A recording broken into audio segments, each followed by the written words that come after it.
My mobile notification. Yes, it did because I changed my YouTube title and then I forgot to change my Twitch title. Excuse me. That was on me, chat. Yeah, so I'm debating people today. Right, hold on. I'm trying to figure out why this mirroring option is not.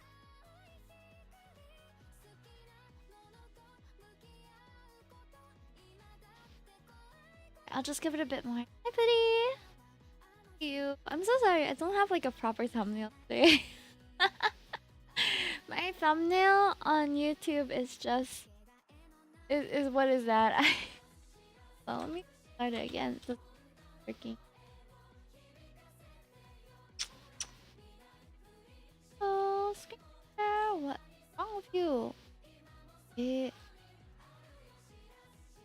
screen share. Weird. Double click. It should be on my phone. Like this.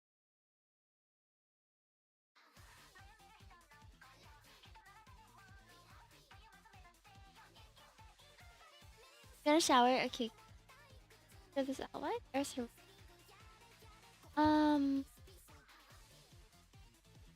I like it. Okay, either way, I was having a really exciting time that I was in tomorrow's Catch 22 world, the one with predators and stuff, and for some reason they had some sort of like time stop ability, and they were chasing me and a bunch of random people that I don't even think I was friends with. It was just random people that I knew online and random people that I've seen before. And we were just running through town trying not to get caught in the time stop. And it was awful. So we were hopping buses, we were, yeah, all sorts of things. And then creatures started coming out to chase us too. So we ended off at two stops. We had one stop at a cafe, which was like this artsy fartsy cafe. And it was by the side of the road. Okay, finally. So it was not. It was at like the side of the road, like a little cafe, and it was like a small cafe that supported different artists. That so what we did was we went in, and some of us are artists, and we had like this interactive wall thing too. So we were just doing art.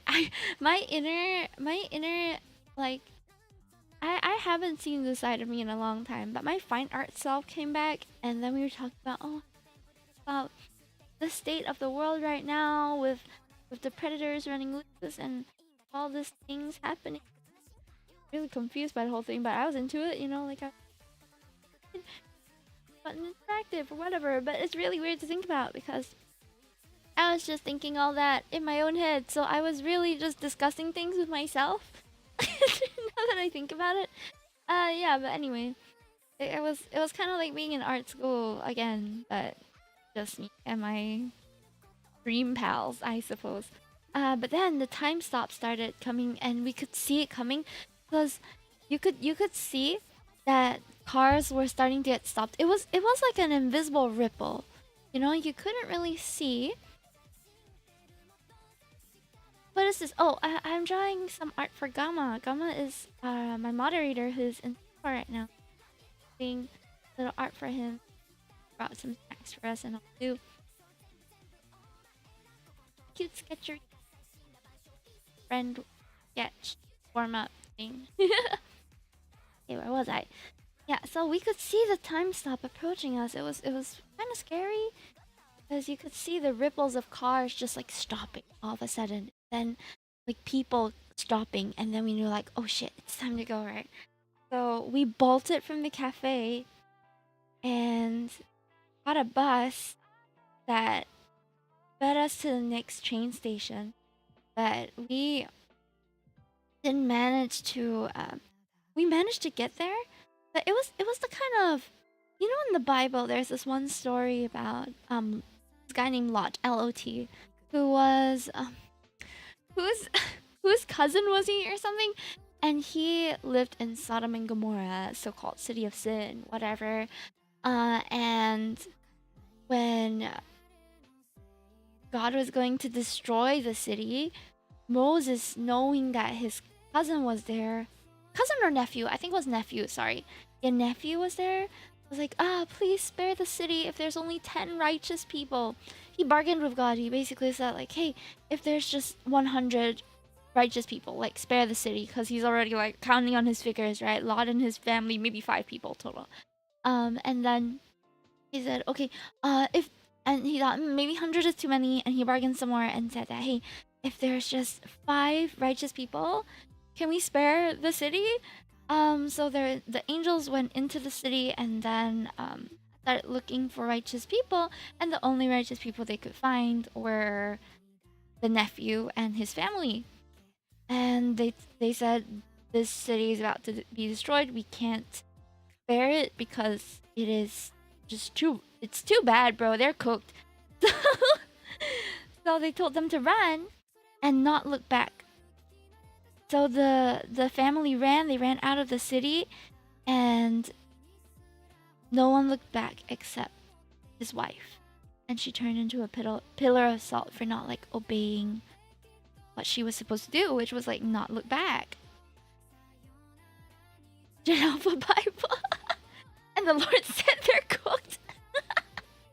Yeah. So basically, it kind of felt like that. I felt like I couldn't turn around, because if I turned around, I was gonna be.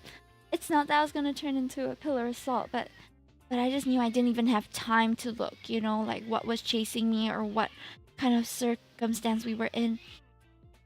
So we just kept running, and the train station that we were heading towards, for some reason, I'm not sure if there really is any entrance there that's like that, but for some reason it was like a staircase underground. It was one of those train stations where the stairs led underground.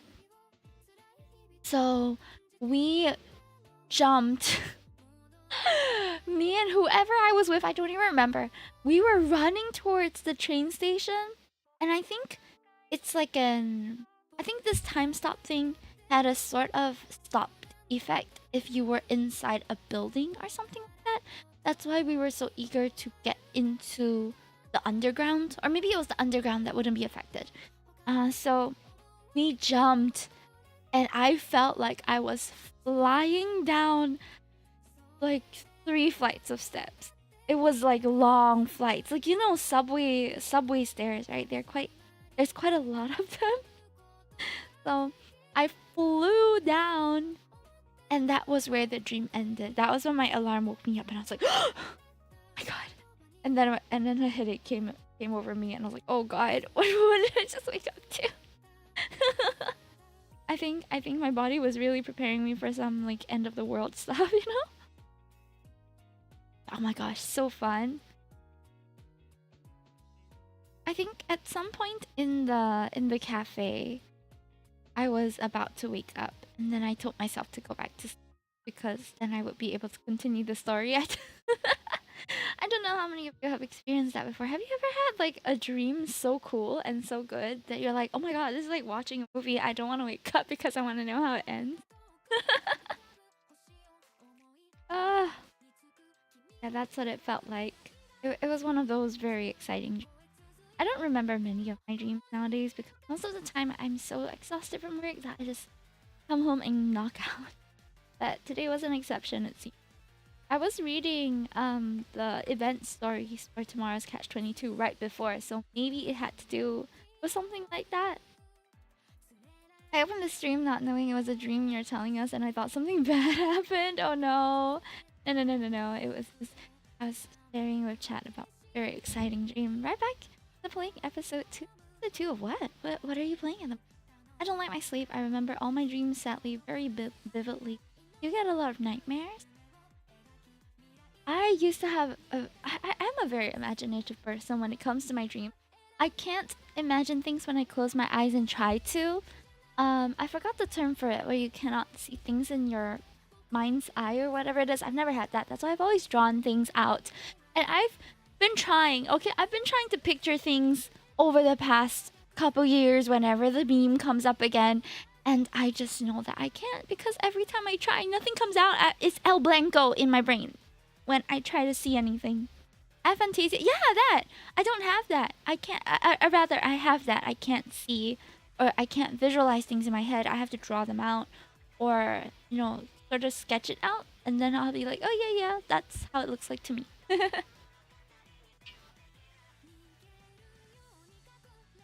Dreams that last a year plus. Wait, what do you mean?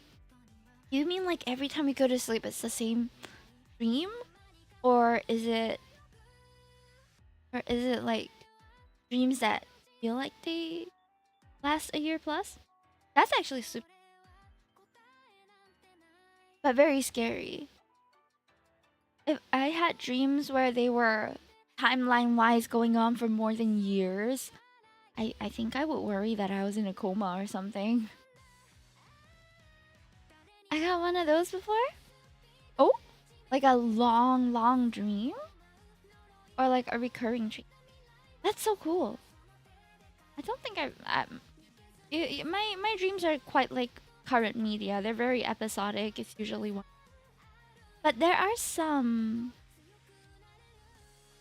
I have some recurring dreams. They're kind of like books that I like go back into, but every time it's not really like books. It's like games.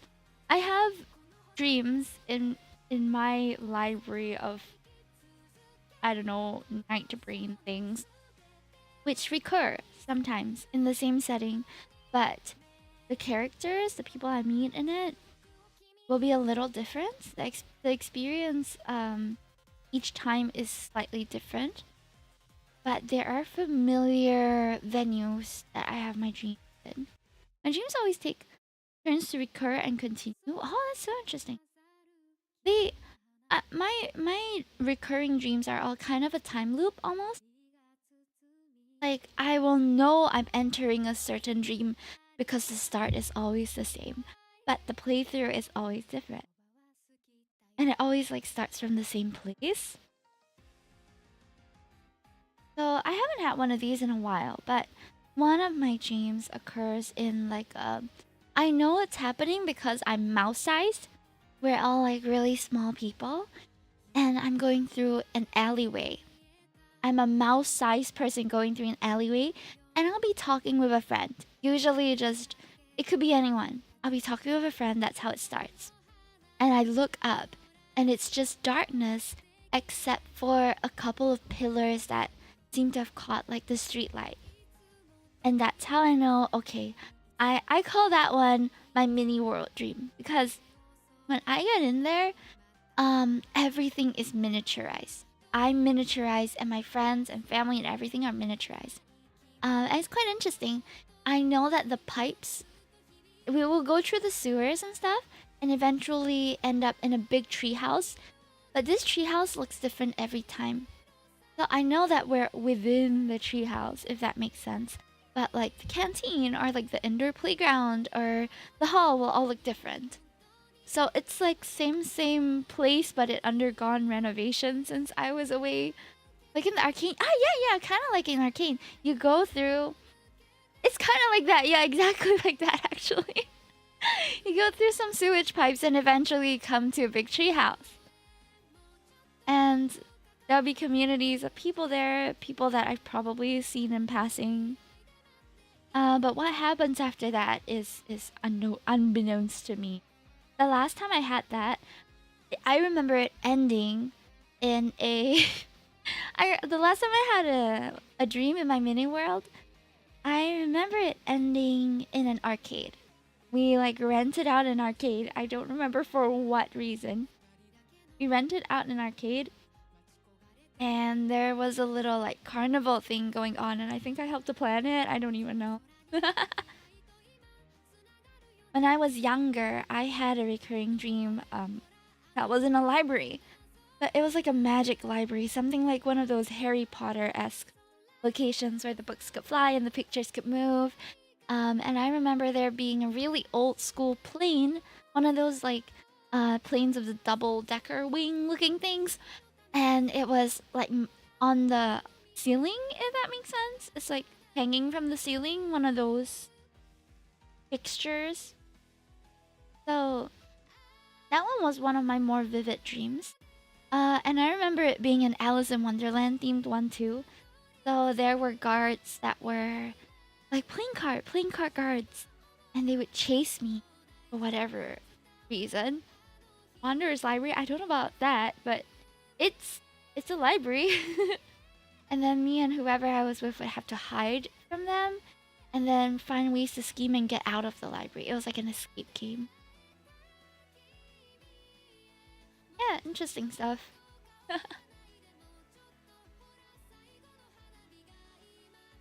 I went for the YOASOBI concert on Saturday. So amazing. YOASOBI is, I think, the fourth concert that I've been to in my life. Amazing. They were. She is so cute in real life, guys. I found myself just feeling at how adorable she was. Her vocals, insane. It made me wanna sing for one of my streams this week. So I actually shuffled some things around before posting schedule earlier today. And initially I wanted to do some karaoke, but we'll see. Maybe after today's stream we'll do a bit of singing. My throat is not in best condition now though. This will.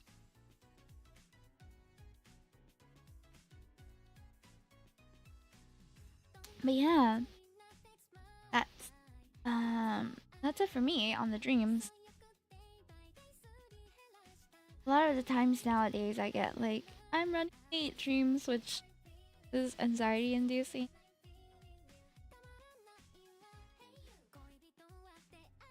Try to keep this.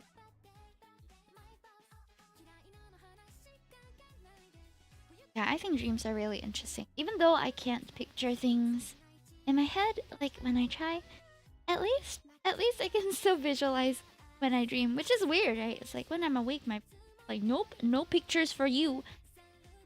I don't have an inner voice either. Like I don't have. I don't know. I have thoughts, but I don't have an inner voice. Does that make sense? Like I don't hear my thoughts. I just have the thoughts. I'm not sure how to explain that. But no, I don't have an inside voice. I say out things that I'm thinking about.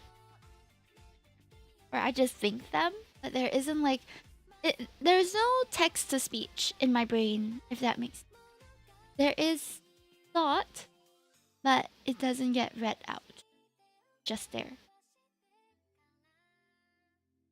I've always found it interesting that people had inner voices and had the ability to picture things in their mind. So unfortunately, a lot of meditation stuff doesn't really work on me if they're like, oh, close your eyes and imagine you're at a beach. And to me, it's just, at most I get a bit of splotches of color, but it's all like super blurry. Sometimes doesn't even appear. So that doesn't really work for me. I have to literally go to sleep if I want to see things.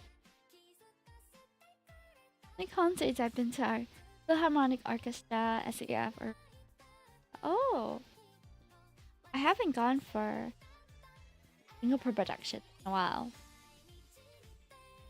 I can make it sound like a wet market in my mind. That is so cool. Do you do that for fun? I probably would. So daydreaming has never been something that I do. I've always had hobbies where I either am reading something or I'm drawing something.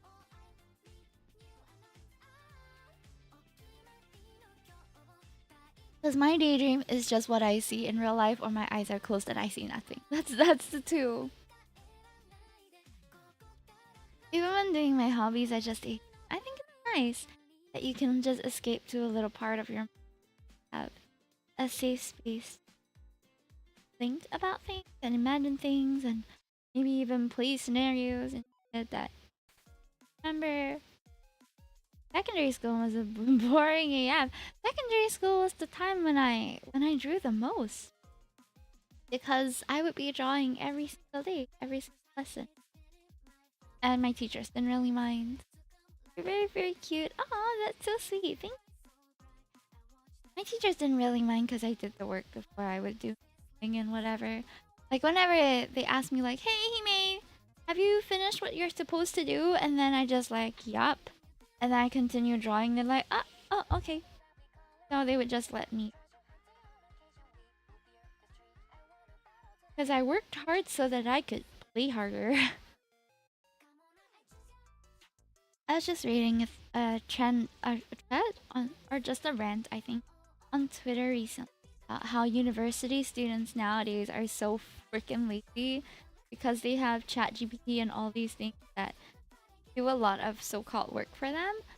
So it ends up kind of like they kick up. This is their words, not mine. They're a university professor, this person that I followed, and they were saying that students nowadays can throw a hissy fit because you don't let them cheat, or you don't, or you mark them down for using AI to write for them.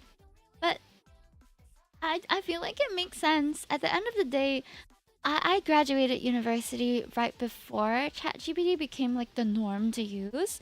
And it was wild seeing the massive transition from actually studying to just writing prompts in ChatGPT. Um, and another professor also said, like, students nowadays just don't really ask questions in classes. They just find that whatever questions they have, they'll just go like clarify later through the AI or whatever. And then they end up getting a lot of misinformation or inaccurate information or just generic answers that are not university level. Does that make sense? And I just feel so sad for the state of things now because I'm genuinely someone who loves to. I love being in school. I loved the work. I loved as much as. The only time I didn't like the work was when I had bad group mates. But for the most part, I love the assignments and I love the work because I was learning every time. So it feels sad that there are people out here, I mean, just out to get the qualification and not actually. Sad a little bit. If only students at least read, check, and understand what they get from ChatGPT. But I feel like it would be a lot easier to just pay attention in class, get it right the first time, and then not have to correct yourself later on, you know? So ask the questions. Ask the questions and pay attention in class. I say as someone who draws in class, but that doesn't mean I'm not paying attention. If the teacher is talking, I am paying attention. It's just that I can draw and listen at the same time. I don't think multitasking is the most efficient way to do things most of the time. If you're really tired or if you don't have if you really want to register everything that you're consuming, listening to, or reading at the moment, you should lock in and you shouldn't be distracted.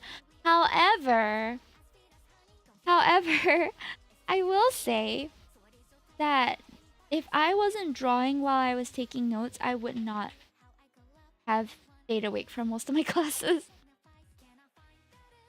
I draw, yes, but alongside the drawings I was doing, I was also noting down everything said, all of the key points. So it's a way of keeping me awake. Because if I just have to look at their face while they talk, it doesn't really help. You know, ask what JC did I go to? I didn't go to JC.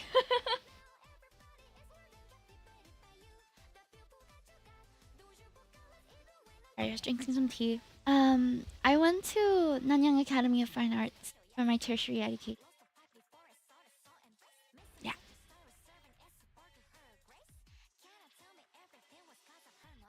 Yeah, Nafa. It was the climate then was quite different from what it is now. And I'm not saying that either is worse or better, it's just different. So when I was there was a lot of emphasis on traditional foundational skills like drawing, composition, and yeah, basic art skills, right? But now it's a little different. I think they still have the foundational courses that everyone has to take in year one, but instead of having pure electives, so like in the past, I would have photography, and then that we just did photography for that module. But nowadays, they get to sort of cross discipline, if that makes sense. So I remember from our juniors onwards, I don't know whether it's still the same now, but from my juniors onwards, they got to do cross disciplinary work quite a bit. So they'll have maybe two electives that they're taking that semester, and their final work has to be a marriage of the two. Yeah. It's interesting. I haven't experienced it, so I don't know what that's like. But I guess it's simpler to have one module and then just do that module. And if you're good at it, then good for you. If you suck, oh well. Now that I have A levels, not that I'm aware of, you graduate with a diploma. So no like major test. So I haven't taken any GE stuff before or anything like that. The thing is, at least for me, when I saw my friends in JC studying for their general paper, GP, sorry, general papers and stuff like that, it was really weird because it just felt like they were memorizing key points and question spotting instead of actually applying research skills. Because once you're in university, the whole idea is you're given a topic and then you research it and you have the time to edit and compile the information and all that before you go into turn it up, right? But yeah, but GP is like you gotta have all the information beforehand, which is unrealistic. And then, right? I feel like that's pretty unrealistic to have people just memorize points. The least you can do is like provide a summary or some sources and then ask them to write on it. But I didn't take the paper myself, so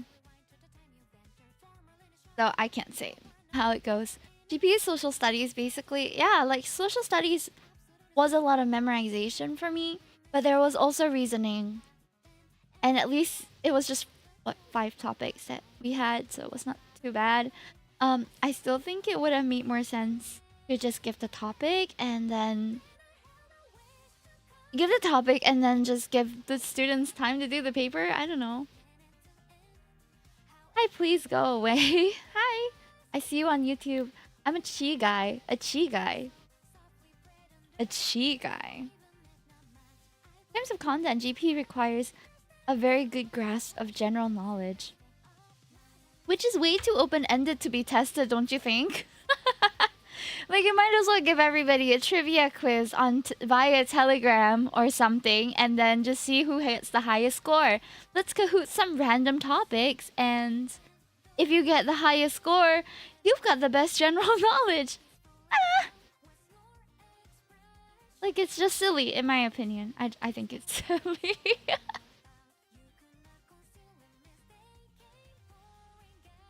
That's just my opinion.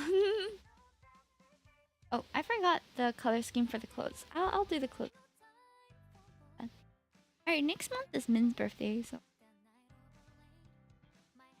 My favorite GP question I answered was discuss the importance of flowers? That is really interesting. That's really interesting and very open-ended. You can go about it from the social standpoint, the environmental standpoint, which I'm guessing is what they're looking for.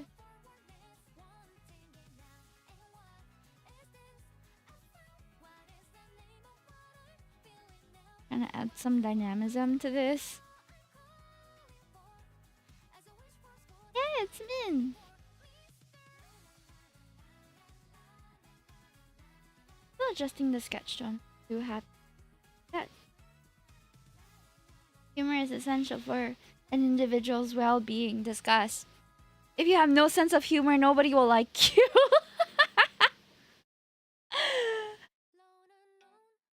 It's a funny question I found. Finding a mate will be difficult if you can't take a joke.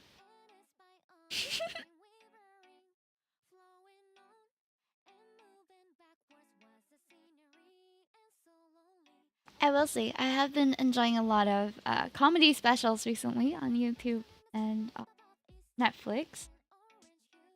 I don't know, I feel like work is stressful enough. And comedians have amazing timing. Good comedians craft their shows in such a wonderful way that there's always like a good callback and all that. And they are masters of that craft. So I want to watch more to kind of pick up on it. Yeah. My health is stressful enough. How is your health at the moment, Theo?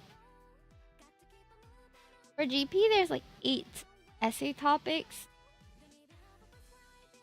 all of which you might as well. It feels a bit like they're kind of just trying to get you into a yapathon, you know, like, hey, yap about this. If you can talk about it, you're good to go. And my surgery is about a week away. Ah, good luck for it. You'll be okay. I know. Is it the cataract surgery?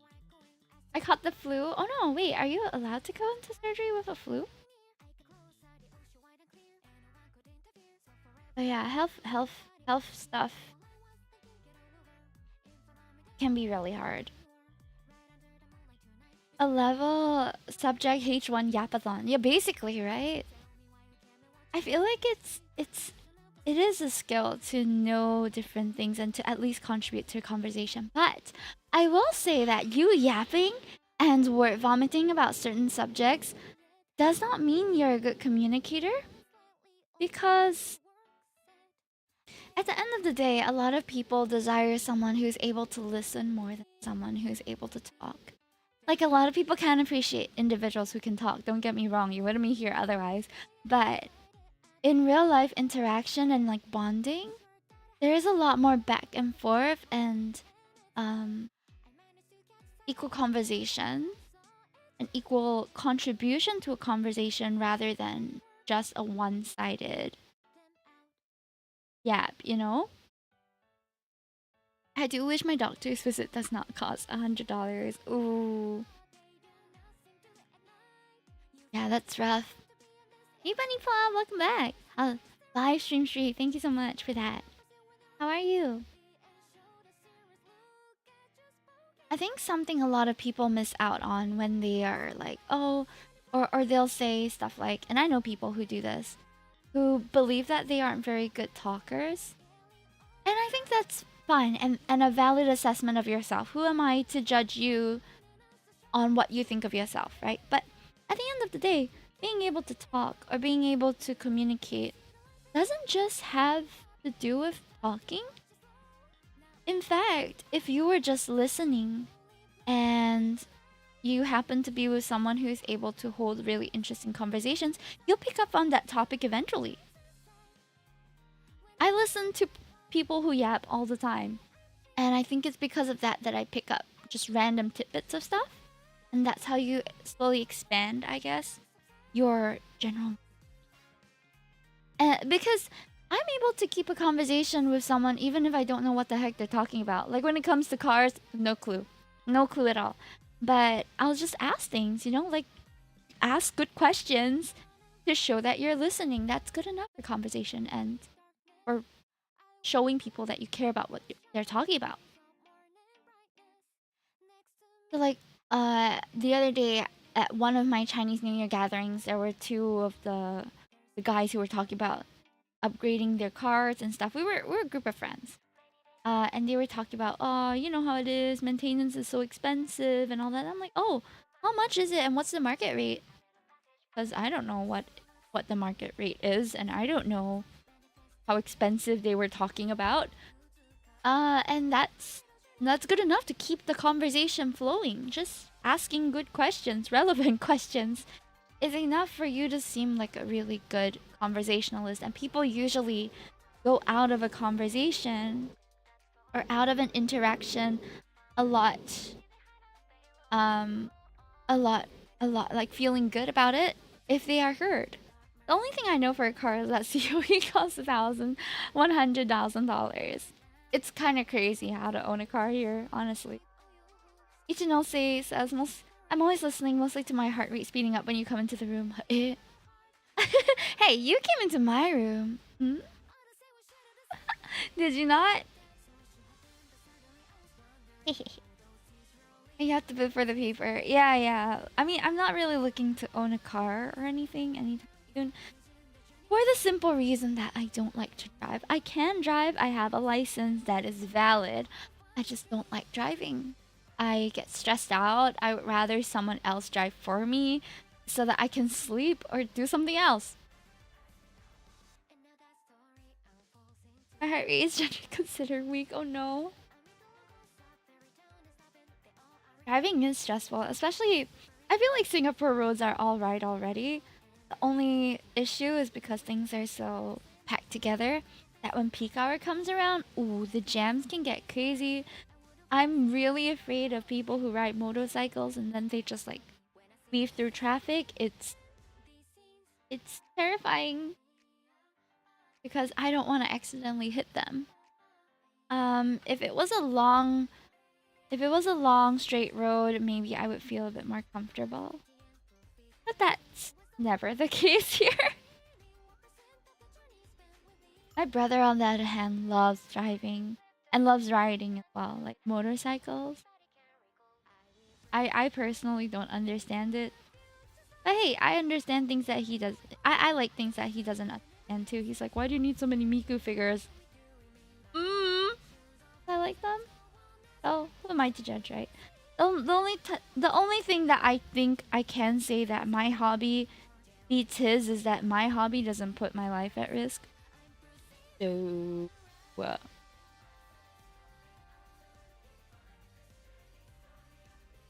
I have a very fearless brother. I don't know if fearless is the right word. Reckless, maybe. Fearless. I guess fearless in some ways. But it's sometimes to the point where I wonder if he even has a like a like a self-preservation system, and it's how are you still alive, you know? Like by the grace of God, my little brother is still around because he's been into a couple of accidents already. Not because of his doing, by the way. Been in a couple accidents, had a few close calls. He's still alive. He did a lot of reckless things as a kid, or rather like silly things that kids don't really think twice about, like walking on the ledge of a 3-story building. He's done those things. Even if I was real young, I would know not to do that because I have the potential to fall. He does not fear any of that. And I don't know why. I have an irregular resting heart rate from. Don't worry, more people have high heart rates than you think. Oh! Any possible twists and turns you can take on the highway is available here. It doesn't help that every day we have really like terrible accidents just happening all over Singapore.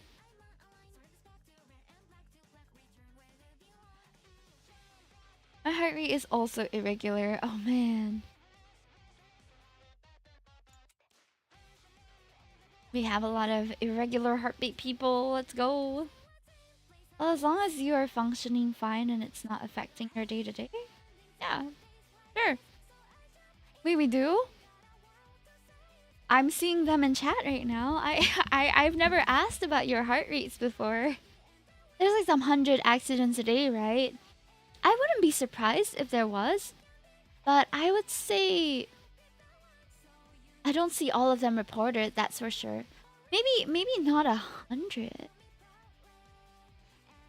but just enough for it to be a daily occurrence. Yeah. Oh, globally, I'm sure there's more.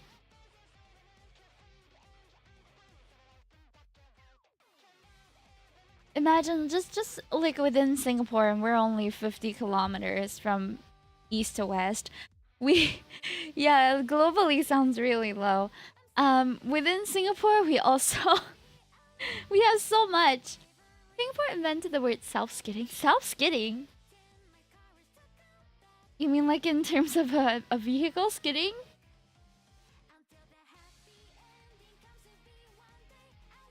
There's always a cause for skidding. No, what do you mean self-skidding? That sounds like a personality trait of a car that you really don't want to own. Like, hey, this car is self-skidding. Well, I don't want that then. I was in Singapore. Wait, what? No way. Were you here for a transfer or something?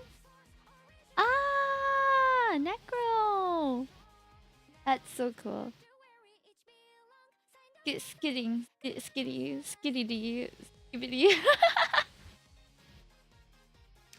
I had an interaction with a kid today who has a plushie named Scoobert.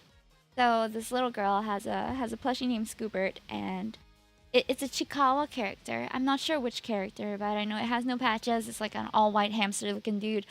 So every time I see her, she shows me Scoobert, and she's like, "Hey, um, this is Scoobert." I'm like, "Yes, I know. You've told me." Today she handed me something different. Instead of giving me Scoobert, she had a sticker with a Chikawa character on the toilet. And what does it look like? I don't know how to explain to you. Let me grab my main screen. Chikawa characters. I think it was okay. It's one of these characters. Chikawa, the one in the center here, this very naked looking one. She has a plushie of this, and she calls it Scoobert.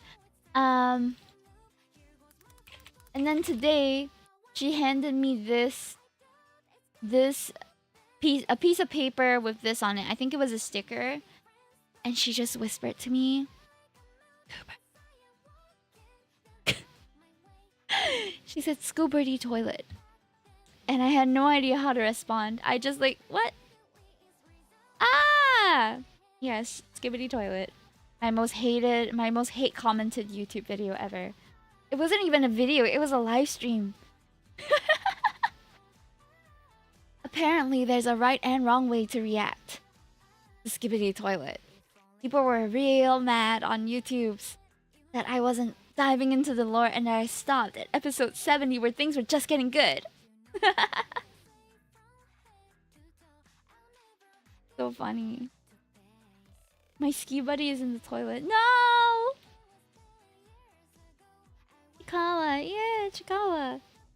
I like Usagi just because it's a rabbit, but apparently it's a very unpopular character. People bully Usagi, and I'm like, why? Is it because we're a bunny? Why? Kids aren't even allowed. Exactly, that's what I said. Like, hey, you're probably not even old enough to be here. Like, I'm sorry. Oh, there's this crazy thing going on TikTok right now with the Love and Deep Space community. Because there are minors playing the game, teenagers mostly, but minors, right? And somebody screenshot it and posted it on Twitter. But basically, there were these like 12-year-olds, 15-year-olds commenting on YouTube videos that they made. That like, oh my god, I find it so weird that adult women are playing Love and Deep Space. Like, why are all of the players in Love and Deep Space full-grown women? Like, where are the younger players at? And I'm just like, no, it's not weird. The love interests are literally like 10 years older than you. Like, get out. This is my house.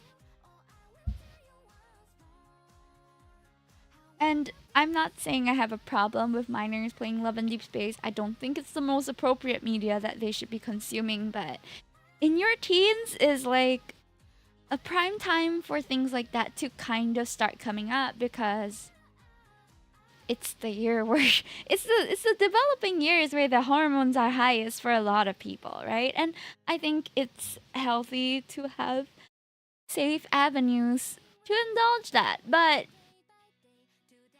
even if I started Otome games at 15, 16 years old, playing Mystic Messenger and all that, I didn't go online saying it's weird if older people enjoyed the game. Like, what? That's just, where did that come from? It's so strange because the game is not catered to a young audience. It is catered to a more mature audience, you know? Yeah. B Blast Blast, welcome in. Thank you so much for the follow. People have been saying they're hoping that the global age rating gets raised, but if I'm being honest, 12 plus, I don't think it's necessary. Not like at that age they don't know what's going on. You know what I mean? And there isn't explicit things. To me, I don't think that they are explicit. They're very good at dodging censorship for one.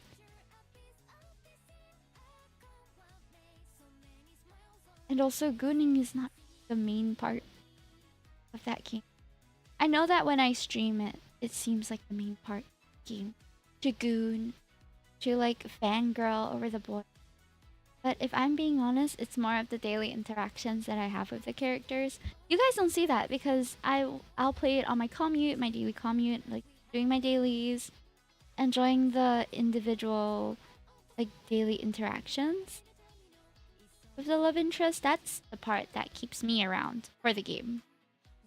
Not just the exciting bits. I just stream the exciting bits because I'm more entertaining playing stuff like that than if I were to just do my L&D dailies. On the train, yeah. I am joking, welcome in. On the train, lads. Hell yeah.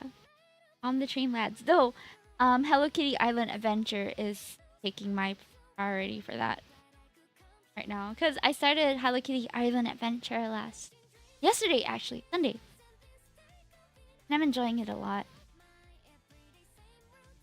I'm doing my Hello Kitty Island Adventure dailies too. I appreciate that Lads is made for the working woman. It's like a 5-minute, 10-minute at most if I'm doing some other mission. Daily visit. So I'll do my Lads first, and then I'll do my Hello Kitty Island Adventure for the rest of the ride home. But to be fair, I'm a lot more behind in Hello Kitty Island Adventure. It's such a chill game, guys. Like, I don't even have to think when I'm playing it, if that makes sense. And I know it sounds bad, but it's not. I feel like cozy games should be, in the most part, quite mindless. You kind of get into a routine. You just enjoy the interactions with the characters, enjoy the missions, and they make the missions super easy too. You mean Hello Kitty Archipelago? Yeah.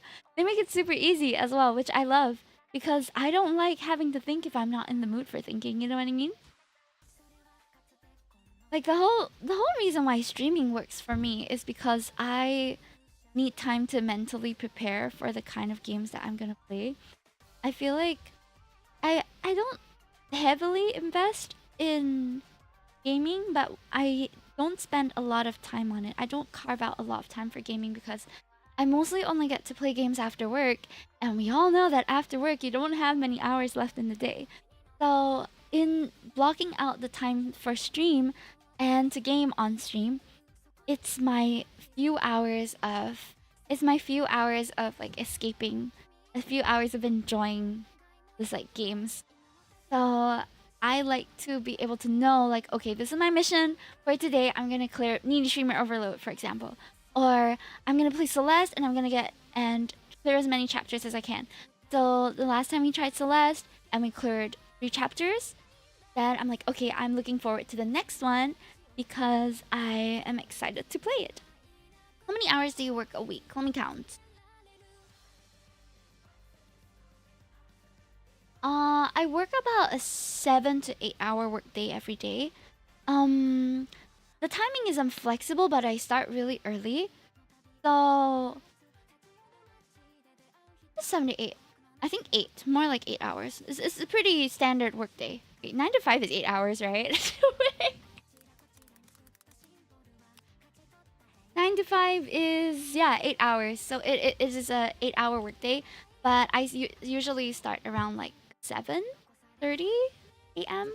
So 7:30, it's a pretty early thing, but that way we get to leave earlier. And it really depends on whether we have a lot of meetings or, you know, additional responsibilities. If there's events, then of course we have to stay a little longer. But for the most part, yeah, I work a regular 8-hour day. But we start early, so I get to go back a bit earlier than the typical office worker. But I prefer that. It's like I would rather have more evening than more morning. And I'd rather have more evening to myself than need more morning to like get ready and things. I'm not really someone who has like a long morning routine. I'm like a late school girl in a shoujo anime, you know. I start at 6 a.m. end at 2 p.m. That sounds good, honestly. I used to work. I've always enjoyed shifts or work that is a bit earlier too. Like my first job was a 10 to 10, 12 hours, but it was a part-time job, so I would just come in as and when they needed people. But so I was working at a pizza place in Sentosa, but it was connected to a hotel, under a hotel. So I worked under that hotel for a long time, about half a year while waiting for school to begin. And during that time, I kind of shifted from doing the 10 to 10 at the pizza place to doing the breakfast buffet because you know they have early breakfast buffet. You go in at 7, you end at 1. And then I feel like, wow, every day I'm done at 1, right? While everyone else working at Starbucks and stuff have to close up at 11 p.m. I'm out and about and free to go at 1 p.m. I'd much rather that. I'd much rather wake up at 5:30 and have a really early workday, but then have the rest of the day to myself. Even though I'm not a morning person by any means, like I don't function very well in the morning. But with enough practice, you do get more used to the routine. So I've worked at my current job for about 4 years now, and it's become pretty standard for me. Though there are some weeks where I still don't sleep early enough and scramble to gather energy somewhere. Like today, I actually woke up to late today, and I had to. I don't like waking up late because the moment like 6:30 hits, that's like peak hour. So I no, not 6:30. The moment 6:30 hits is peak hour. I like to leave around 6 a.m. I'd rather reach the office early and not squeeze with people on the train than reach late and also have had the squeeze with people on the train. That's just my preference.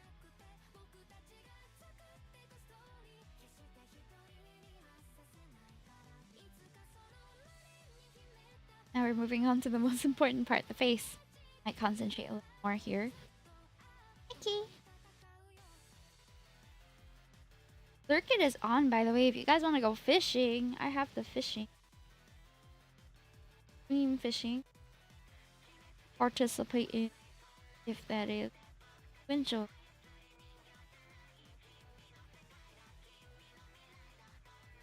I just get up at 5:30 and then drive the 15 minutes to work. Ah, nice. I don't drive. So I take the bus and train about an hour every morning. Get to work. But I've learned to kind of enjoy the long commute. Play Hello Kitty Adventure on the train. My 2 hours on commute is pretty precious.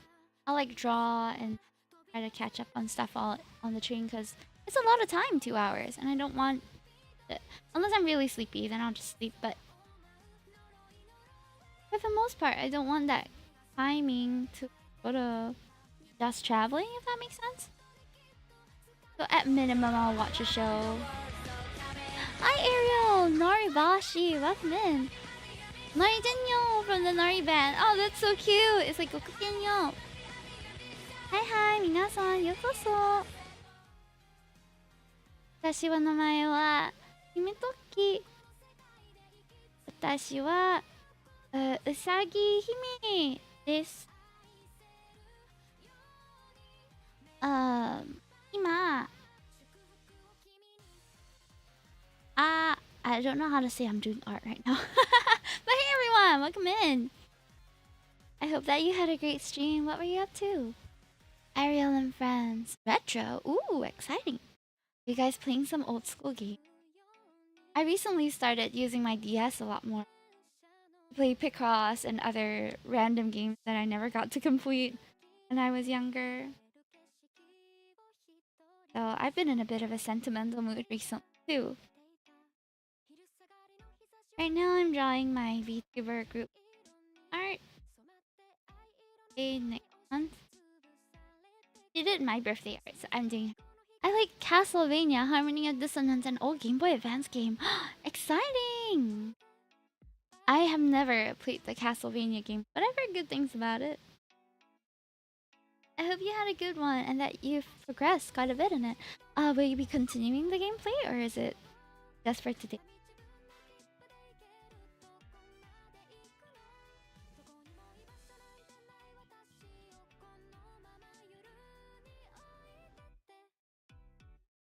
And hey, if you are going off to do some after stream care, totally understandable. Have a wonderful time. For trusting me.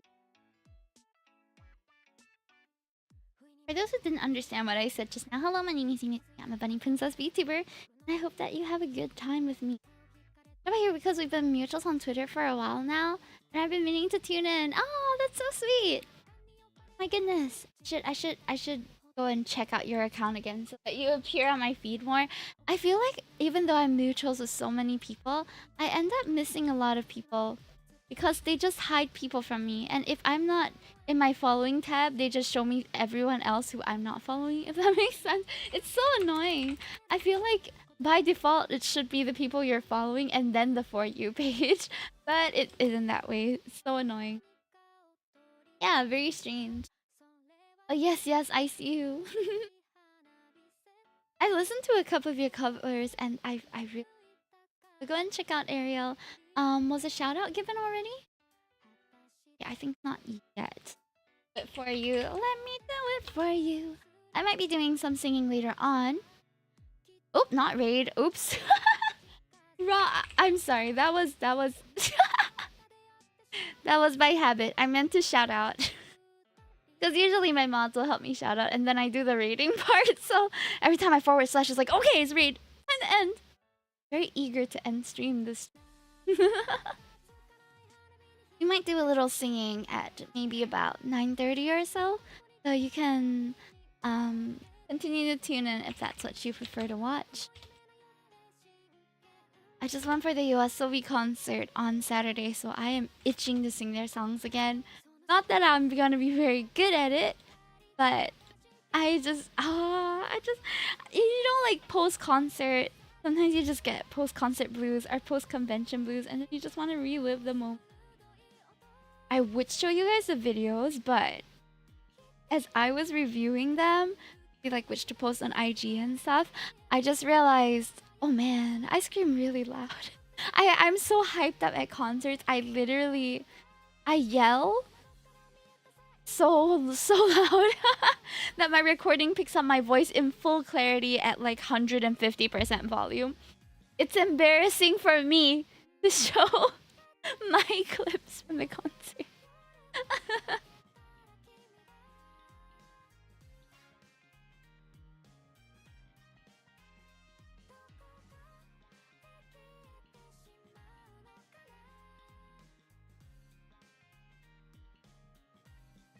Okay, I'm trying to just balance out. I think this is okay. Welcome back! Welcome! I was just saying we might do some karaoke later, so you can come in and tune into that if you want to hear me sing.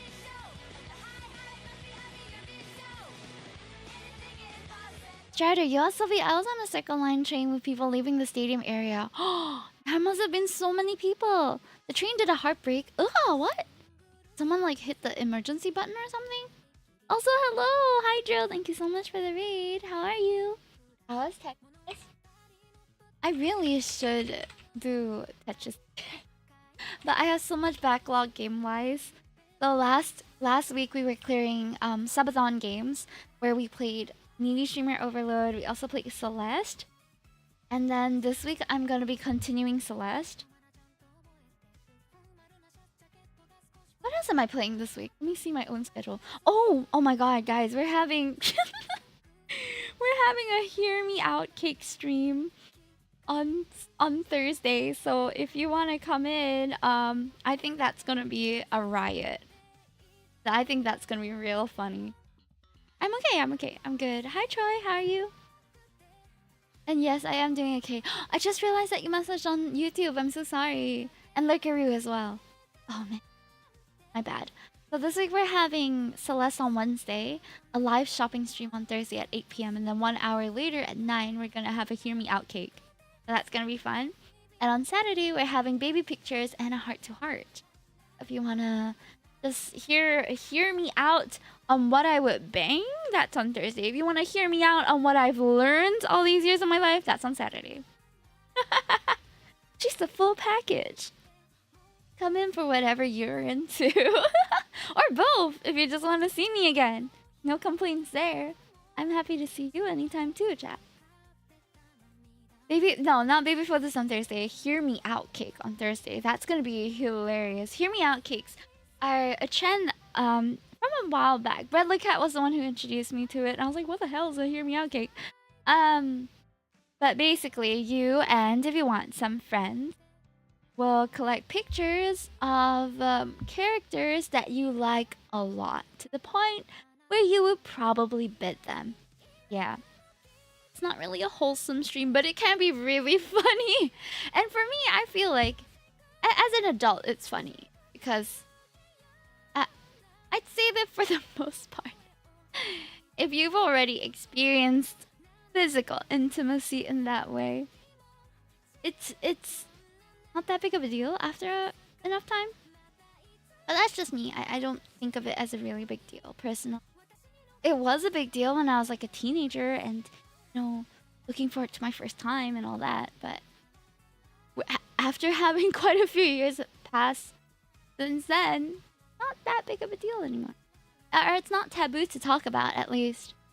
In fact, I wish that we were a bit more open with conversations surrounding this topic because I feel like it's very taboo.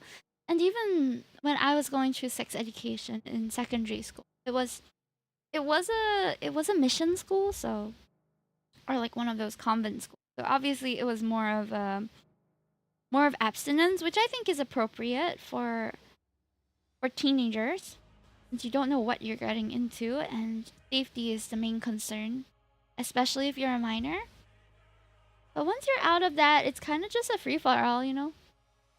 You can choose to do it, you can choose not to do it, that's entirely up to you. Be responsible for your own body, be safe, and it's fine. But I might just be very willy-nilly about that. Hello, hi Rainbow Slash, welcome in. Trying to draw a skull without a reference. I should just pick up a reference. Go. Considering how badly things like the birth rate are collapsing, they can probably just skip it.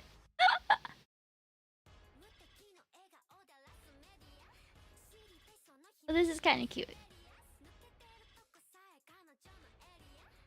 Okay, I'm into this girl. Aww, adorable.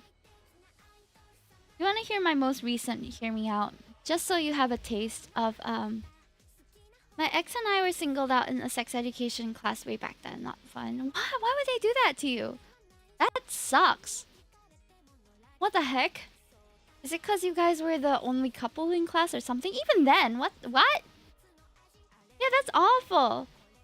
People's personal choices about their body shouldn't be singled out to be broadcast to the class. What? That's not right. We were mixed race and it was even more obvious. In JC, it's very bad. I think, okay, if they picked a couple that was very open about their physical relationship, if any, I think it would be fine. But if they knew that you guys are a bit shyer about this, and I think most people would be, why would you do that? That's a real spot to put you in. Did you at least like tell them that, hey, we would rather not talk about our situation to the entire class? Or did they just force you guys to answer questions and shit? That's awful.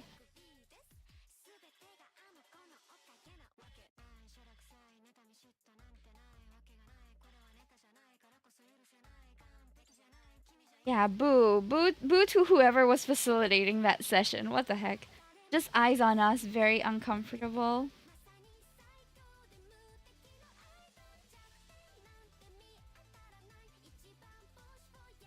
Well, for me, after I was of age, I was a hoe.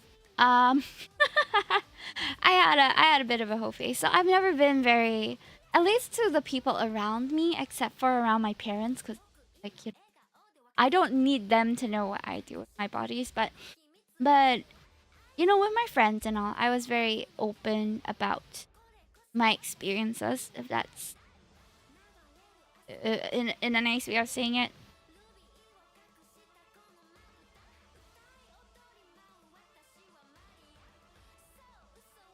Yeah. So it was not really a secret, but we were all also of age already by then. So it's just a part of life. That's what what I'd say, that sex and affection are just a part of life. And you know, because our society, or because our culture is a bit more closed off about these topics, and of course it feels very taboo, it feels very awkward to talk about, which I appreciate, because then you slowly learn to, I would rather you keep it to yourself and then figure out what you're comfortable sharing eventually, than be super open about everything and then realize, like, huh, maybe I shouldn't have just told everyone every little detail about my physical relationships. So I'm okay with that, but at the same time, I wish that we had more productive conversations about it as well. Because sex education in my school was very much um, frontal teaching. We were just sitting in the hall, like the entire cohort of secondary school girls were just in the hall, and people were telling us about STDs and showing us all the symptoms and things. But they made it sound so dooming and damning that I think it is not accurate to how we should have, like it just feeds a stigma. But I feel like they should have just provided accurate medical information instead of showing us like the worst of the worst symptoms if you were to get an STD. Why bother? Singaporeans aren't doing anything. Because okay, at the teenage stage, and for the, you know, for younger people, I think open conversations would be a lot of would be very helpful. But I wish that the way we conducted it was more productive, and not just like, ooh, stay away from it at all costs. If you hold hands, you're gonna get pregnant, and that's not gonna be. You're gonna get pregnant, or you're gonna get an STD. So it formed for a very fearful society, and it just made everything seem very taboo. When the fact of the matter is, once you are of age, and it's between two consenting adults, and they're honest with each other, it shouldn't be an issue. If you have personal reasons for abstaining, I think that's perfectly respectable. But if you don't, and you're just staying away from it because you don't know what to expect, it's quite sad, I guess, that you just have an inaccurate or very negative view on physical intimacy as a whole. My school did a Q&A session. They just answered like only specific questions. Oh, my school did a thing where you write anonymous messages too, and I appreciated that because it allows for the students to ask questions that they're, you know, that they're actually curious about, and I think that's valid. My school did a Q&A. What do you mean they only? What? So if someone asked a valid question that they didn't think was according to the agenda they had to deliver, then they were just like, let's not. We're gonna not answer that right here, even though you asked in front of everybody. That's so silly. They probably got their own list. What? Yo, hi readers, welcome in. Hikari Muriji. You guys came in at a really interesting time. We're talking about sex education and how sex is a very taboo subject in our country, my country, Singapore. I don't know how it's like for you guys though, Reese, or whoever else is outside of Singapore. How's it like? Because I know America's really open to it, and they give out condoms and stuff to the point where it's like maybe even it's like the other side of the spectrum, you know? Like, I don't think kids should be banging. Does that make sense? Like, if you're still a teenager, absolutely not. Illegal, not recommended. You're gonna entangle yourself with a lot of things that should really not be your concern at this time. Um, Yeah, I don't know about Japan as I didn't grow up here, but Brazil is pretty similar to the US. I was homeschooled, so I never had sex education. If I can recall, I don't think we have it. Homeschool. Oh, interesting. I see, I see. Oh man, it's pretty rare to find homeschoolers in Singapore because you have to have a license for it and they're pushing for public education. I will say though, I used to be in a community where there were a lot of homeschoolers. It was a very, very traditional church where women couldn't even wear jeans because it was too sexy, that sort of thing. And men and women would sit separate. It was very traditional, very fundamental. I attended there for a while, but only for the youth service. I never went for the main service because, yeah, jeans. Like, oh, that's it's not very nice to wear jeans. It yes, it covers, but it still shows the shape of your body. I'm like, that's just what God gave me, though. I don't know. I wore Pikachu to I wore a Pikachu shirt to that church once, and the pastor pulled me aside to say like, "Did you know that Pokemon's from the devil?" That kind of environment, right? So no, because they just talked to me like that. Only heathens wear jeans. Yeah, it was crazy. They wore something called culottes, which I in the time I enjoyed them. Okay, it was airier than jeans. It was more comfortable. It had a little elastic waist, and then it was like the flare pants, but it was instead of just the bottom being flared, it's like the whole thing. It's like a parachute for my bottom half. And it's quite cute. I'm not gonna lie. I liked it because it was like a skirt, but also long pants. And I would just oblige because I liked the fit anyway. But yeah, that was a part of my life that I wouldn't erase, but also I wouldn't have been so involved if I knew that at the end of the day I didn't really believe not all the things that they were preaching. Oh man, our parents won't like Genshin.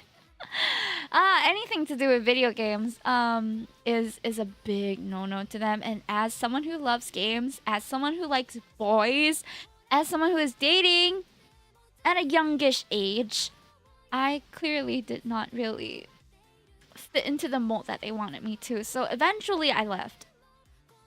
I still go to church. I'm just not a super fundamental Christian church. But anyway, that aside, basically it was also the kind of community which encouraged the man to be the main breadwinner, the woman to be the housemaker. And honestly, if it works for you, slay. It does work for a lot of them, which is why they're still there. But they also encourage you to homeschool your kids because otherwise they're gonna be exposed to like skibbity toilet or something. And they just want to shelter their kids from the real world, if that makes sense. The unfortunate part about that is that it's kind of a 50-50, and I think most of the parents lost the 50-50. And what I mean by that is when you grow up or when you bring up your kids in such a stringent environment with hardly any exposure to the real world and real people outside of the community, eventually when they do go out and work, or eventually when they do go out to go to a public school for university or for tertiary education, it ends up being a culture shock. And some children react by doubling down on their beliefs and saying, "Oh, this is trials by God. I gotta avert my eyes. I gotta bring my Bible to the army camp every single day," which is not a bad thing necessarily. But some other kids, having not experienced any of this before, end up running away, leaving their homes, separating themselves from their family because they've been so restrained and kept away for so long that now they just want to experience what the real world is like. Yeah. I feel like it could work either way. I should give my parents a phone call. Okay. Go for it, go for it.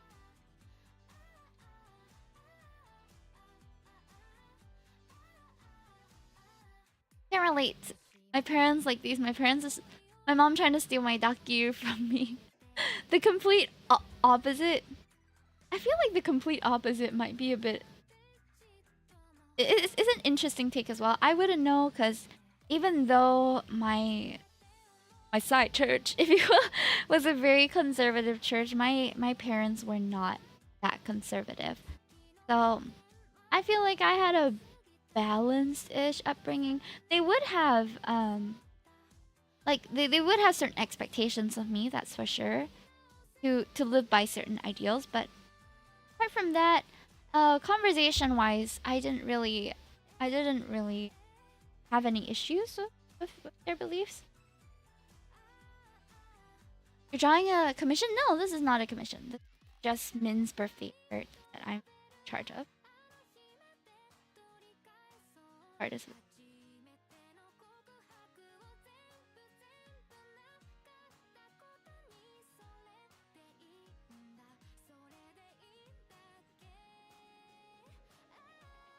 It's promising. I'm glad you like it. It's proportions are still a bit funny. Figuring out too.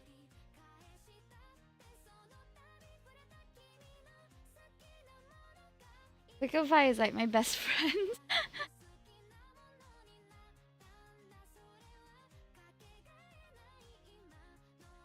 Singaporean. It's weird saying that, but I honestly might be more conservative than my parents are. Well, that's at the end of the day, children will not always turn out. In fact, in most cases, they are very different from their parents in terms of belief systems and worldviews, and that's something that, as a parent, you should evolve your relationship with your child as they evolve into an adult. But a lot of parents can't let go of that, especially if you're the first child. It gets really difficult to let go of the fact that you are to acknowledge the fact that you're becoming your own person. So that's also something that scares me about having kids. It's like I will never know what kind of person they're gonna turn out to be.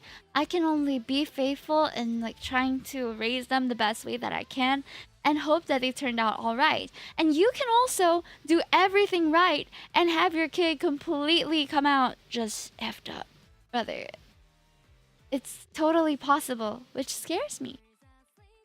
Brother Cat says, I think Singapore society is on a bit weird balance between super conservative ideals as long as you don't capo or something.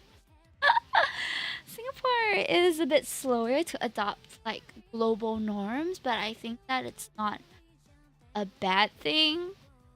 We're very cautious is one. Also, if you have no siblings, oh yeah, even more so if you're the only child. I wouldn't know because I'm not a parent, but I can see why my parents had a hard time treating me like an adult when I turned into one event.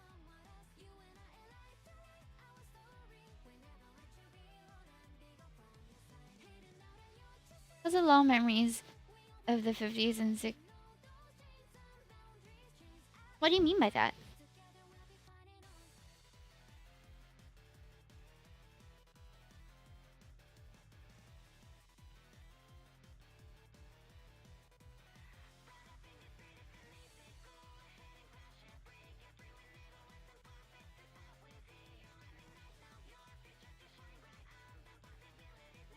Sorry, I'm like locking in because I'm trying to figure out like what was I drawing?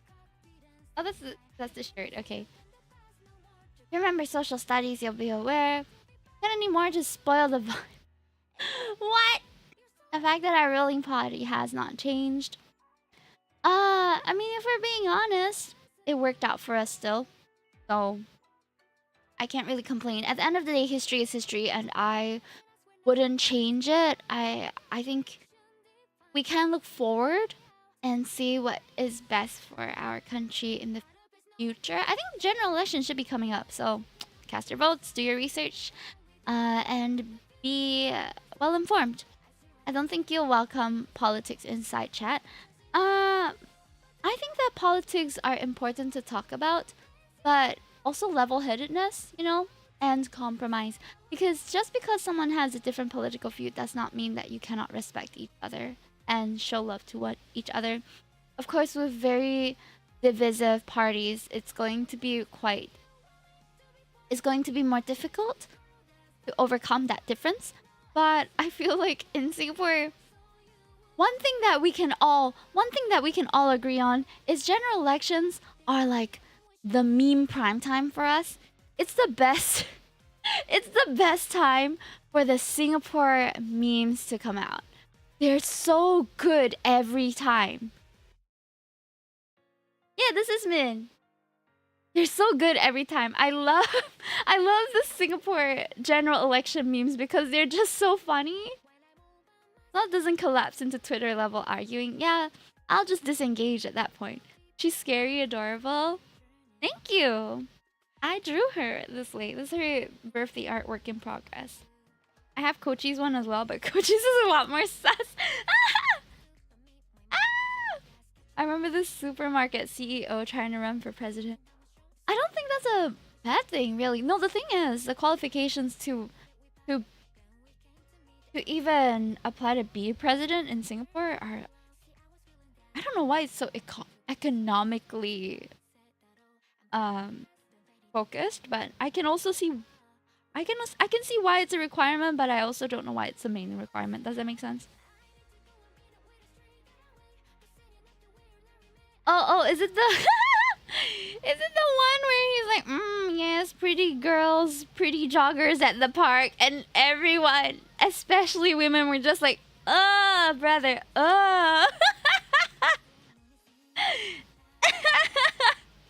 It's so funny, please. That guy. Yeah, we have some hentai GGs trying to become president up in here. Was hilarious.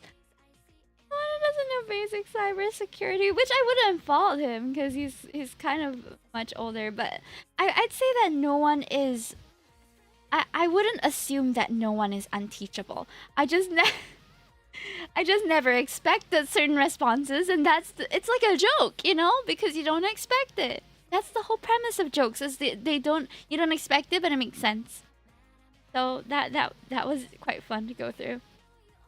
But I think it's only so-called fun because in Singapore, our president is more of a representative figure. So they do have say in parliament, don't get me wrong, but the majority of the decisions are still run by the full team. The only time I engage in politics is to laugh when people say dumb things with 100% confidence. That aside, I always try to avoid it. But why? Okay, I don't really look into politics just because it's not really my interest. But it's a very... I'm gonna say it out loud. I'm in a very privileged position to not have to worry which political party takes over my country. I think regardless whether it's the opposition, regardless whether it's the current ruling party, we are in pretty safe hands because infrastructure is already built up here. So there's going to be opinions for sure, but the consequences, like, the government here does things properly. They don't do like what unconstitutional things that are happening elsewhere in the world. I've never heard of that term, unconstitutional, until the most recent election of you know who. And then so many things are going on there. It's like, is this real life? It's so insane to think of the stuff they can get away with.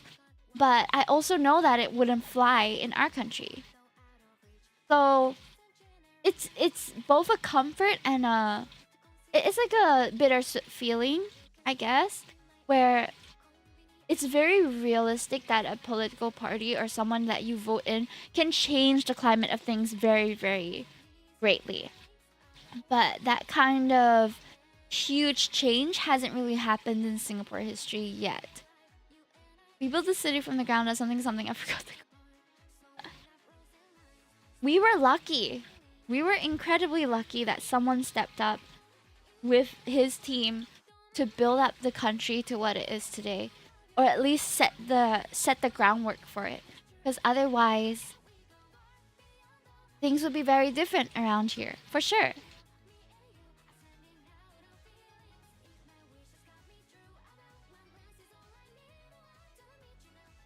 Can't blame LKY for his decisions. Anyone softer would have gotten the same results. Wouldn't have gotten the same results. Exactly.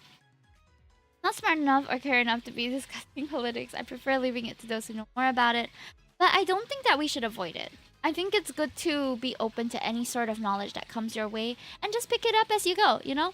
Don't veer away from certain topics just because you get bad vibes from it. But it's good to keep yourself informed. but manage your mental health as well. So it's kind of like when we were playing Needy Streamer Overload, right? And Ami or Kate Angel Chan was like getting stressed out from her streams, and then all that. It's about balance. If it's upsetting you and it is you know, not something you want to engage in because you feel not up to it at the moment, then yeah, make the decision to disengage. But if you are open to acquiring new knowledge to know why people feel the way that they do, regardless whether it's in your country or not, it is good to keep an open mind to learn from it. That's why we take social studies in the first place, is to learn from what has happened in the past to inform our future. Or what's happening in the present to inform the future. Because at the end of the day, I'm assuming most of us are going to be a citizen somewhere. And we shouldn't neglect to be at least a little informed of key things that are relevant to our country. I'm not saying that everyone has to be a social change activist or anything like that, but if you register to vote or if you are a citizen of a country, you have a voice, you have a say in how you would prefer the country to be run to some extent. So use that vote, use that opportunity. Why not? Power of the people and all that. I do like to study it. The only thing I avoid is talking about it with others. But yeah, that's fair. That's fair. If it's not there are so many other things that you can enjoy talking about. But I also feel like politics can be fun to talk about as well. It can get very touchy, yes, but if you navigate the conversation with respect to whoever you're talking to, usually fine.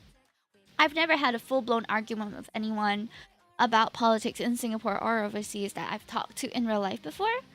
But maybe the people around me just don't have incredibly staunch opinions. You know, maybe we're all a bit chill. I don't know.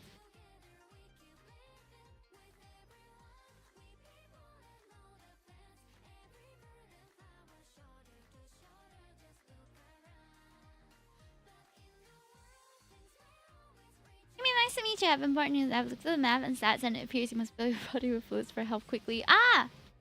True. I should drink more water. Where did I put my bottle? Hold on. Let me go find it real quick.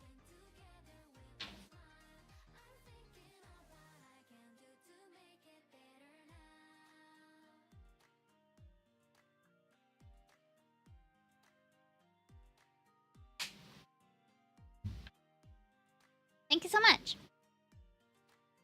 But you know the numbers also don't lie that 100% of people who have drank water in their life end up dying. It's insane. Hi. Hikami Ryuji, you're right. The only problem is finding people who talk with others with respect. It's getting harder and harder to find. Really? Oh yeah, my sub ran out. Back to Ad Alico.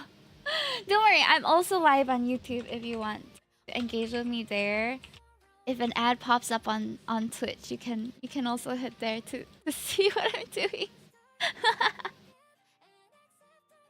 It's for your benefit that I stream on both platforms. Yeah, just double stream me. That's right. Help me get those watch hours. Kudasai.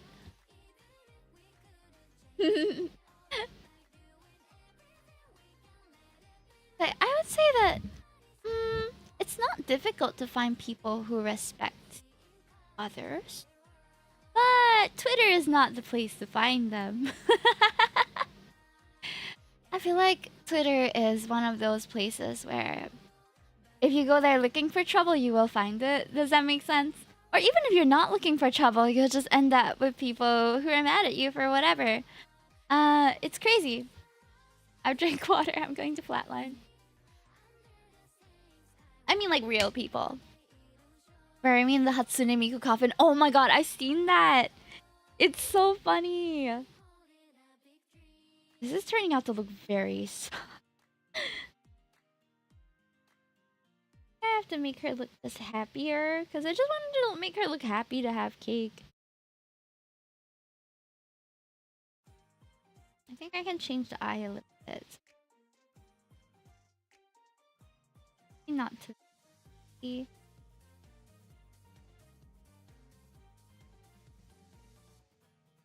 I don't know. Quintel's RM handles, huh? Rico, thank you so much for the water. It's like no statistician. That's so funny. Ryuji says the only good part about having ads is that I live in Japan. The ads I get are so insane. It's quite entertaining. Oh. To make me and the Hatsune Miku earn her twin tails are the earn handle. But Jolie says Twitter has become a toxic mess. Well, toxic, yes, man. But I got too many people on there. Use the mute button. I mute so many people on Twitter. It's not even funny.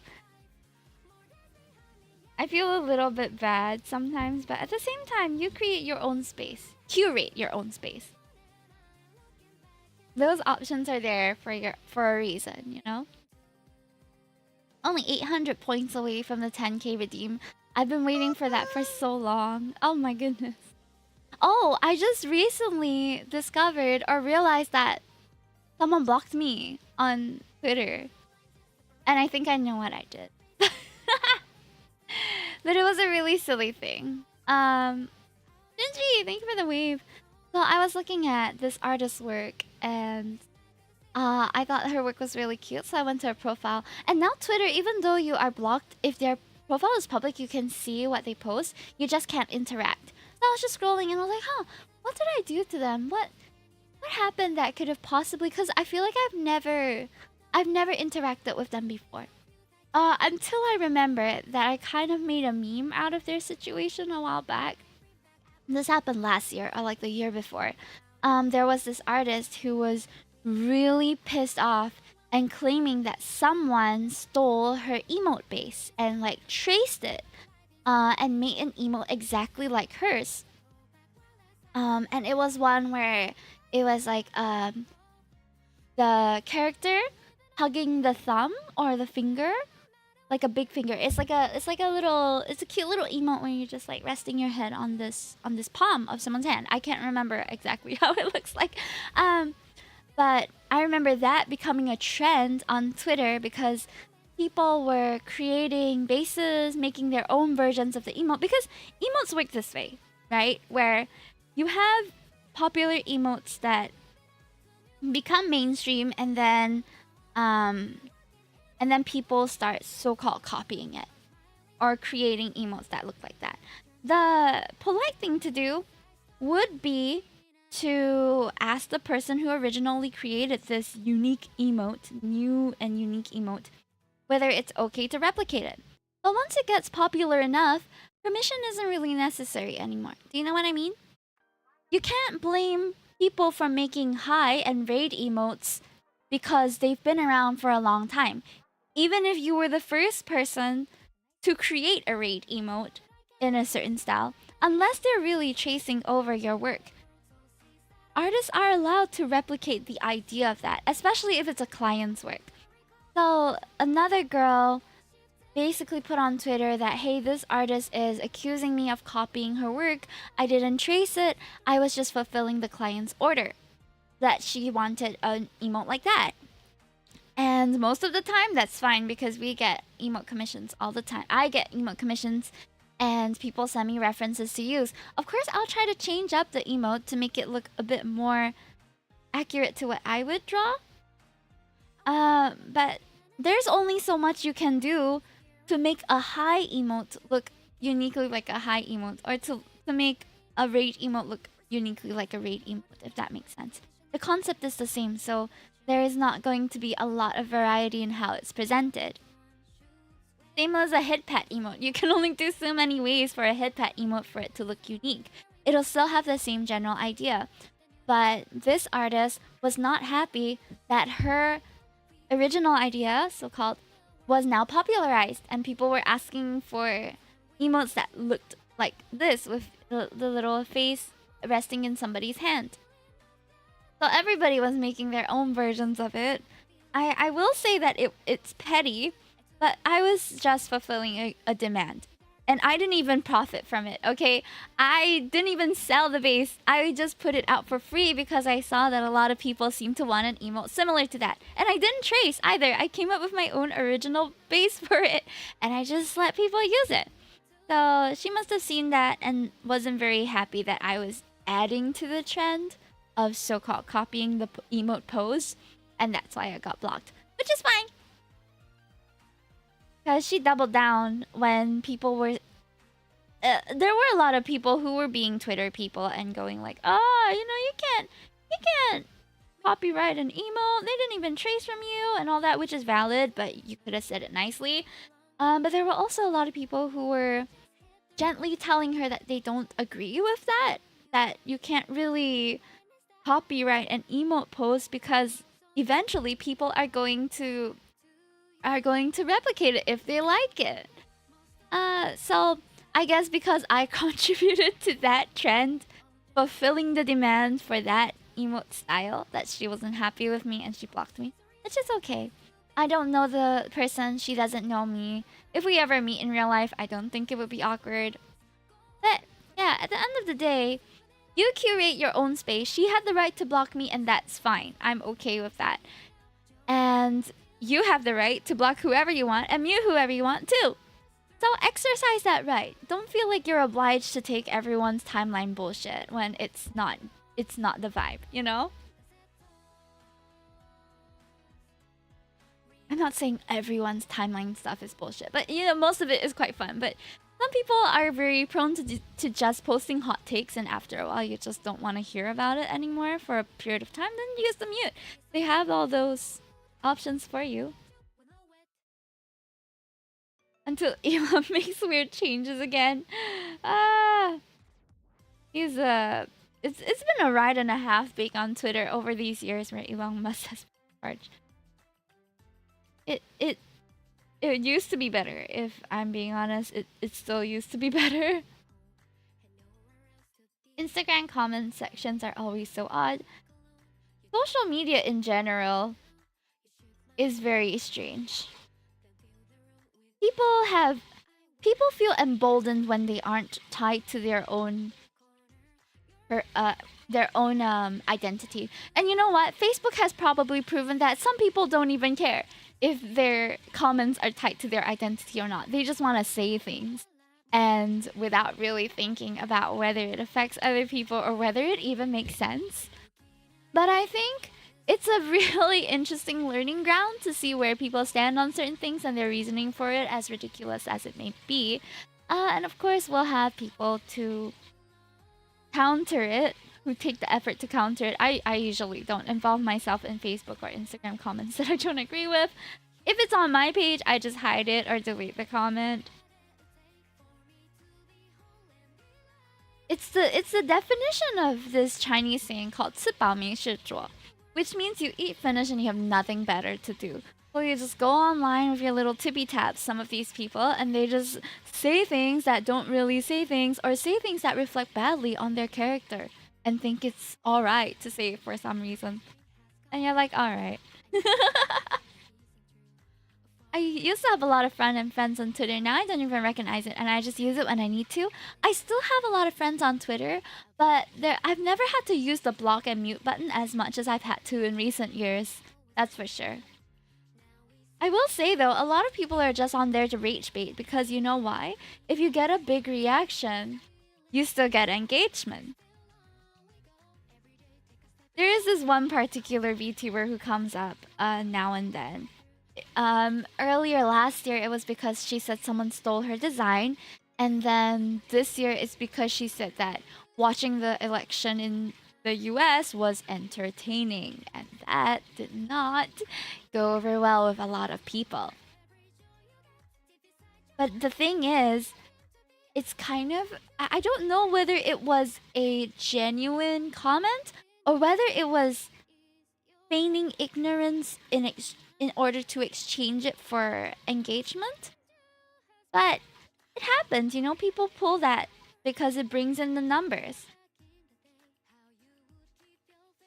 You're so cute and so talented. Aw, neat Neko, welcome in. How'd you find me? One issue I've had plaguing this world is what I like to call superhero syndrome. People desperately want to feel like they're fighting for some cause, no matter how dumb what you're complaining about is. What do you mean by that? I feel like if you have a cause that you want to fight for, it's a good thing. Rage bait, annoying, immediate unfollow. Right.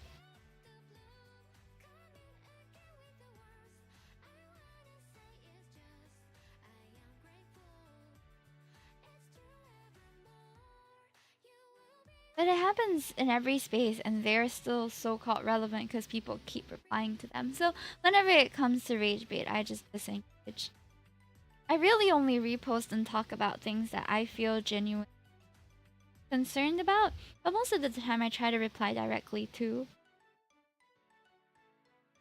Oh, there are etiquettes when it comes to reposting and engagement on Twitter as well. Most people will prefer if it's a post they don't want others to engage in, instead of quote retweeting, they'll screenshot it to repost. And I'm fine, like, so that the other person doesn't gain traction or whatever. I don't know. Those are just the rules that I've learned over the years. Problem is that mostly seems to exist as LARPing. What is LARPing? Fighting for a cause is good. Fighting for a cause that doesn't exist, that is the problem, and God, it happens so frequent now. A cause that doesn't exist? Live action roleplay?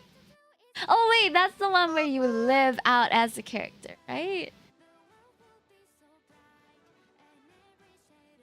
Oh, okay, I understand. So what you're saying, am I right to say that you feel that in recent years people are very performative with what they say online? Like, oh, they'll just be like, ah, save the trees, but they don't give a shit about the trees outside of the internet. Does it?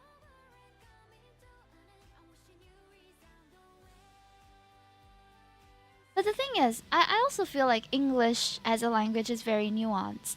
And a lot of the times, people who may not have it as a first language might not intend to come off the way they come off, but it just does. Like humble bragging and virtue signaling, these are very specific things in the English language where you kind of interpret it a certain way. But sometimes I feel like it can be attributed to just not being very well versed in the language. Like they are saying valid points, it's just not coming across the right way because of the tone, and it's taken the wrong way. You get people saying nonsense like start a revolution when they probably have trouble talking to strangers. Oh no. Yeah, okay, I can see what you mean by that. Live action roleplay. A comedian that I really enjoy who is a bit, he's not controversial to me, but he does seem to have garnered mixed response. His name is Daniel Sloss. And he talks about things on his shows. It's of course a comedy show, so it's meant for you to laugh at, but some of the humor is a little bit dark and people can't seem to take it as a joke. There was a time where he was talking about his sister, and his sister has certain condition.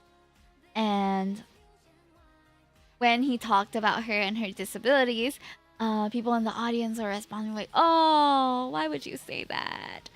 And I think it changed my mindset a little bit when he responded to that in a way that was basically like, you, the audience, we respond to certain things in certain ways because we're engineered to do that. But sometimes we don't stop to think about why we respond that way, and I think it's very relevant to the online behaviors we're seeing now. A lot of the times people see that, okay, the thing to do about this is to speak out, but not necessarily have to do anything in real life to follow up. So it does become performative because the socially acceptable thing to do, or the norm, is to at least comment on it. But do they go out and make a change? Unlikely. There's going to be a very small percentage of people who actually do something to better the causes that they say they support. So I don't think it's wrong necessarily that this is happening. It's just how we're engineered to respond to society. Even laughter is a social response. It is a way to garner acceptance. It's a way to feel like you belong to a group, and it positively reinforces you if someone laughs at your jokes and laughs at the same things as you. It is a social thing, And I think now in the online space, a lot of these performative comments are also social responses that maybe we haven't, maybe not everyone is so attuned or too concerned about meaning what they say.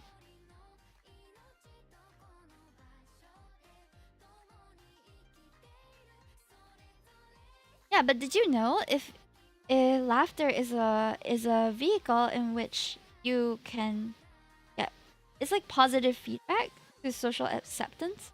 So laughter is quite important in a lot of relationships, and it's something that helps people ease up to you more easily. So if you are looking to establish a new friendship or relationship with a person, you might want to keep in mind to laugh more and smile more at the things they say at appropriate times. Of course.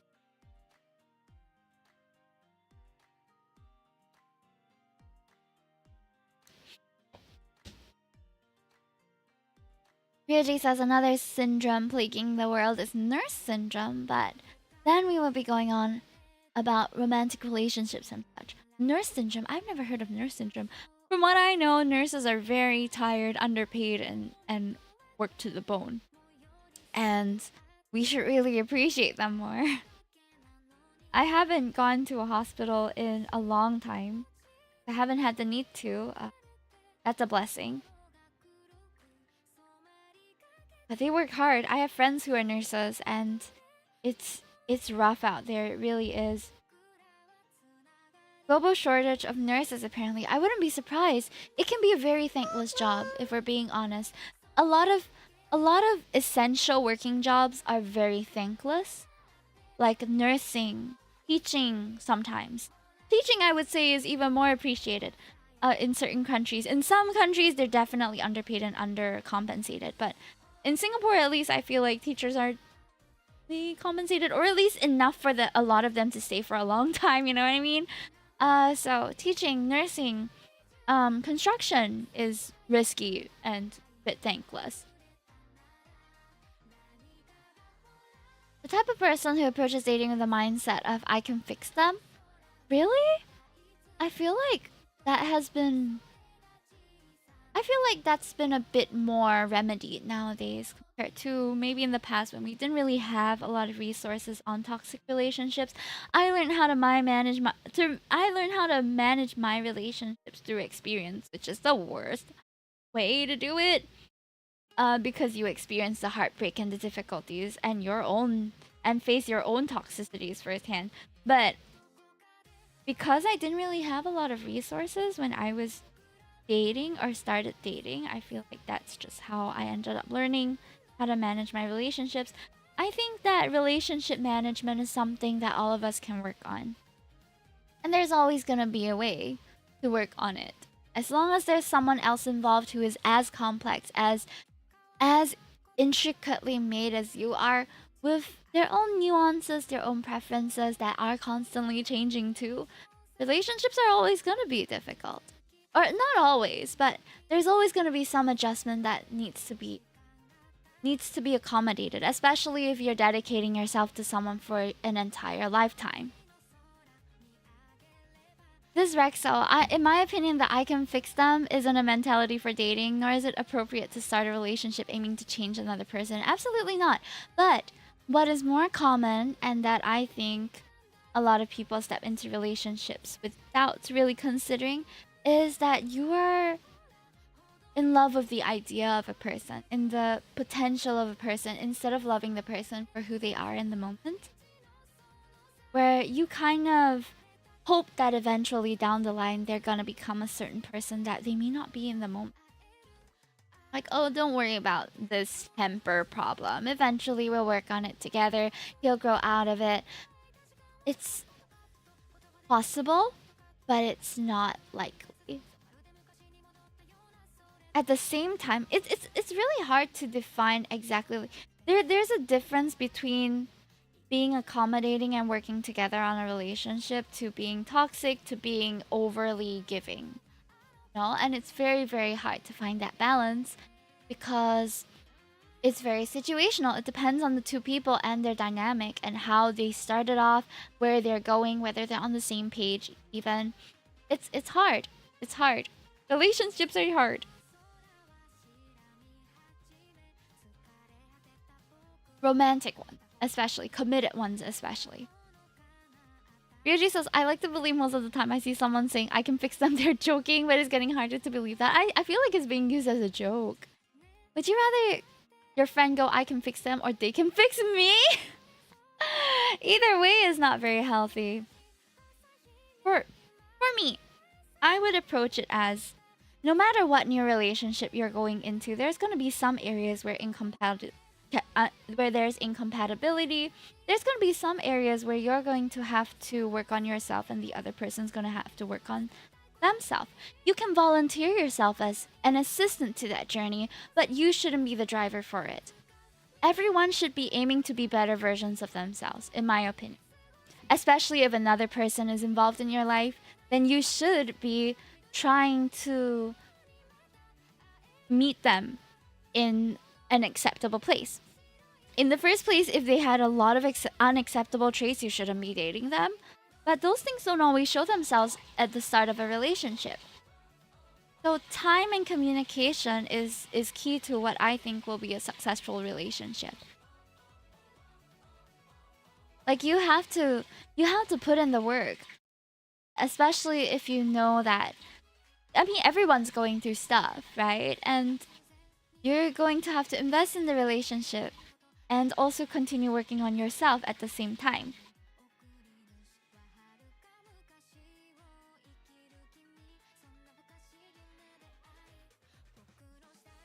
You can fix my car. I've seen someone who was deep into the I can fix them mode. I think that's very valid. We feel sunken cost fallacy in every aspect of our life. We spend too much time on a project and then we decide it's too late to restart now. We spend too much time on an art piece and we don't want to restart even though it looks a bit not so good to us because we've already invested a lot of time into it. But sometimes restarting is not a bad thing. It does take a lot of courage to leave a toxic relationship or leave a relationship that does not benefit you or serve you anymore. But it's also very essential because the person that you decide to spend your life with is going to have a major impact on your life. You're going to be going through them with everything. If it's not even someone you like, why would you keep it up? A more healthy way to feel that I can fix something is I want to help them be the best version of themselves. Okay, I would say that there are a few ways to go about that, and there's a healthy way and there's an unhealthy way too. Because you can also say that I want to help them be the best version of themselves is also you falling in love with the potential of them instead of loving them as the person they are now. So it really depends on your motivation. Is the person they're so-called trying to help become the best version of themselves already on that journey and asking for your help? If they are, then yes, of course you can be their assistant to that. But you also have to monitor your own performance and whether you're able to keep it up or not. Because if it's gonna be so one-sided all the time, you're gonna get burnt out too. I want to be the best. I want them to be the best version of themselves by my design. Yeah, exactly. Your ideal or your expectation of their best version could be completely different from what they had in mind too. And then it boils down to compatibility, in my opinion.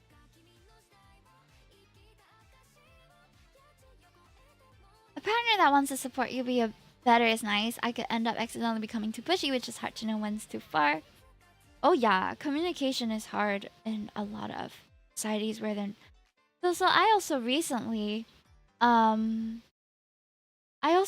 came across this term where it's a ask or guess society. There are ask people who are very direct in their demands and pretty straightforward in saying like, hey, I would like if you did this for me or more often. I feel more loved when you do that. Or, hey, I appreciate if you stopped making fun of me because it makes me feel bad about myself. That is you asking of someone specifically what you want them to accommodate of you. But there are also societies where guesswork is a very major part of it. Where, for example, this is the example I took off TikTok from the lady who was talking about it. But, okay, maybe if I was going to town, to a different town, and I wanted to ask my friend if I could crash on their couch. I know that that friend lives in that city, so I just asked them, "Hey, would it be okay if I could crash on your couch? Feel free to say no." The other person might take offense to that if they wanted you to understand their situation in the first place. And maybe they lived in a small apartment, maybe they aren't able to accommodate you, or maybe they have a family. They might take offense that you didn't consider their situation first. That is a person who prefers the guesswork. I'm more of an ass person, personally, but I also think that depends on the appropriate timing. I think it does, but it also is at the end of the day communication, right? And I'm gonna be open and honest with you guys. My husband and I argued. It was over a really small thing. Or it wasn't really a small thing. It was a small thing to me that I didn't know mean much to him. So it was a request of his that I had not accommodated seriously until now because I didn't know it meant so much to him. Because every other time it was just like, hey, can you don't do this? And I was like, yeah, I'm trying, which I do try, you know? And it was to this point where he got so frustrated and he thought I wasn't trying anymore that it kind of blew up and then we had an argument. Yeah, but somewhere along the lines of that argument, he said something where he said, I always apologize to you first. I wish that you would know what I want instead of having to ask me all these things. So when we were mad, when he was unhappy with me, during dinner, he started ignoring me, and I was like, okay, that's fine. I'm usually the initiator when it comes to conversations like this. So I told him, hey, do you want to take a walk? Or do you need some time? And he said no. But his body language was not like aligning up with what he was telling me. So there was that conflict of I'm directly asking you what you need or giving you suggestions what you need, but you are deflecting or not wanting to answer truthfully because you wish that I would know what you need in the moment. And what I failed to realize was that I forgot to apologize. I forgot to apologize, and that was bothering him. But it slipped my mind because he seemed so angry that I was turning to every other solution in the book and not realizing that he just wanted me to say sorry first before we continued the conversation.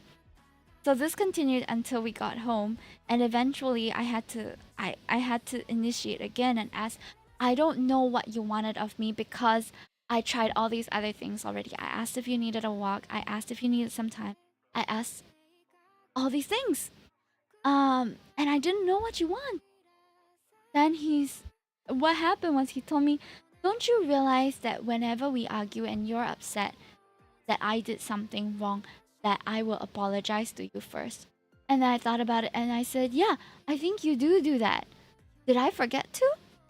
And he said, yeah, you haven't apologized. So I was like, oh, I'm sorry that I forgot to. I was so caught up with the body language and how mad you were at me that I forgot this very basic thing. But if you had told me in the moment that you wanted me to apologize, I would have done it immediately. So there's that ask and guess example that I'm giving from a recent occurrence. But at the end of the day, things were fine. You know, we still talked it out and stuff. But that's going to be a necessary part of any relationship, really. Sounds hard. I realize how unexperienced I am for this. This is an exception. This is one of the bigger arguments we've had in a long time. We don't usually argue. But yeah, it happened, and I'm just being truthful with you. Coaches don't play. Awesome that you guys are both working it out. Yeah, I mean we have to, and I'm willing to because I said my vows already. So of course. And honestly, this is nothing that I can't handle. So it's okay. We're both grown adults, so. But communication and loving is hard. It's not easy to start off, but I also feel like just because you've been single doesn't mean you haven't had practice.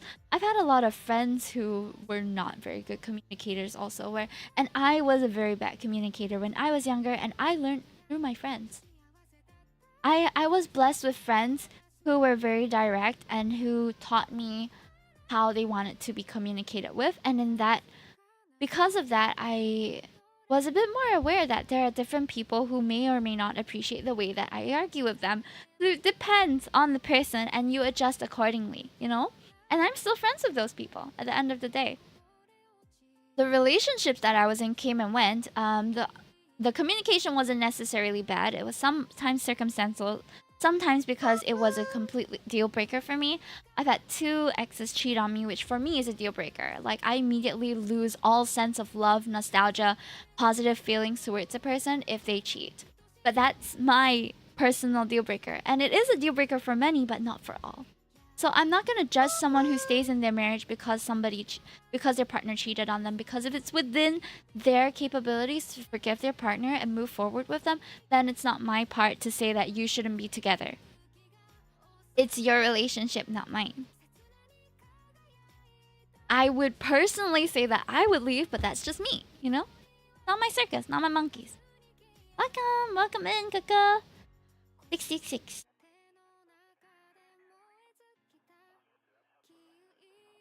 Yeah, I feel like a lot of people, a lot of us, we impose our values on other people, especially when it comes to the cheating thing. And it's a big deal for a lot of people because it can get very personal, cheating. But not everyone is affected by it in the same way. Some people might find it even low-key acceptable or have different tiers for cheating, different levels where they'll consider cheating and not cheating, right? So it's very personal. What's being shown on screen doesn't match what's being said at all. Ah! Love when that happens on streams. It's just a birthday art. Ah, you have a very cute drawing. Thank you so much, Kaka. How did you find my stream? It's a pleasure to have you here today. We're talking about relationships, which is it's a hot topic for any night, honestly, guys. I can go on about it all the time because relationships have been such a big part of my life, and I think it's important to have these conversations with each other. Yuji says, you know what's I know this Rexo says, I never understand why someone cheats. The only reason I can ever think of is they have no self-restraint at all. Ari says, don't you think that it's not a conversation of accepting or not accepting, but rather a conversation of participation, of conversation with people that don't match your values? I don't think there's a necessity to have to be a part of. Yeah, exactly. I think that's appropriate as well. You don't have to associate with people that don't agree with you. If it imposes on your value system to not to be friends with a person and you're better off without them, it's fine. But I also think that we should be open to understanding the perspectives of others. A lot of the time we can the risk of not associating at all with people who don't agree with you is that you surround yourself with echo chambers, that your whole friendship group are just made of people that agree with each other, which I think is comfortable but not always healthy. But I mean that in a general sense, not in the terms of like cheating specifically. But if you just hang out with people who only have the same worldview as you, it can be very limiting. And I'm not someone who I prefer to have people of different values and different worldviews to chat with because I feel like the conversations are more interesting that way. But it takes a lot more energy to participate in a conversation like this, which I understand is not everyone's preference. Some friends are just good time friends. You know, you just want to hang out. It's all love, it's all understanding, and you just want to have a good kiki. That's valid. But it's also good to have friend groups, or at least people you associate with, that have different views as well. So especially in the place of like work, where you don't get to really choose who you associate with, or sometimes with family. You don't agree with them on everything, but you can't choose your family, right? And for me at least, for a little Asian girl, it's not easy for me to cut out my family out of my life. I think that in some cases it's healthy for you to do that. I don't personally think that my differences with my parents are world crushing to the point that I can't keep in contact with them. But I still do. It depends on your personal threshold, really. Sometimes value systems of others disagreeing with them or agreeing with them imposes on your person as a whole. Like if you are gay and your parents don't think that being gay is right and they condemn you constantly for it and they form a very toxic environment around it because of that and that they don't agree with it, then you'll have to perform contingencies to keep yourself safe as well and to keep your sanity. But in general conversation, I think it's good to have a variety of people around you to share different opinions with, to expose yourself to more worldviews. Okay, hold on. I'm reading chat right now. Diffuses the. Okay, chat. The drawing is cute. Thank you. Iris says, like when people cheat, they can cheat, but I won't associate with people that cheat. They can cheat if they want, to, and whether I think that's good or bad doesn't matter to them or anyone else. I think that depends on your personal value system. Then, if you are someone who's got a very strict rule on cheating, then of course, if you don't want to associate with cheaters, it's totally understandable. Here's my case basis. I'm not saying being among people with the same worldview. I think critical discussion is important to your worldview. In a negative way. Okay. Okay, but let me give you a situation where it's not really a negative. Not that cheating is not a negative thing. It was a negative thing. That was negative behavior, hands down. Shouldn't have happened. Shouldn't be happening. But let me give you a situation that I'm currently in. In church, there is a couple with children where the husband has cheated. It is an open thing. People know. The wife decided that she is going to stay with this husband and stay with her husband and go through marriage counseling and work through his cheating tendencies. They decided to stay together and they are still together. We still go to church together. The wider church community, of course, supports their journey because they don't really believe in divorce. But in that case, it isn't necessarily affecting anyone else. Of course, said man who cheated will have limited opportunity. There were a lot less people who voted him in to be a church member or church something. But he had less votes because of his behavior, of course. At the end of the day, they're still around. And we try to get along. Cheating may be a deal breaker for me, but because cheating involves, I would just support whatever the person cheated on has decided on. If they've decided to separate, I'll respect that. If they decided that they'll stay together, I'll respect that. I don't think that I know this couple well enough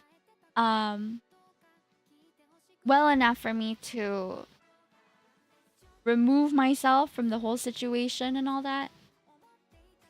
Does the cheating husband and the wife staying with the husband affect you directly? Like, think in the grand scheme of things. What I mean to say is that it would have affected me if we were close to them, but it doesn't sound like you're close to them.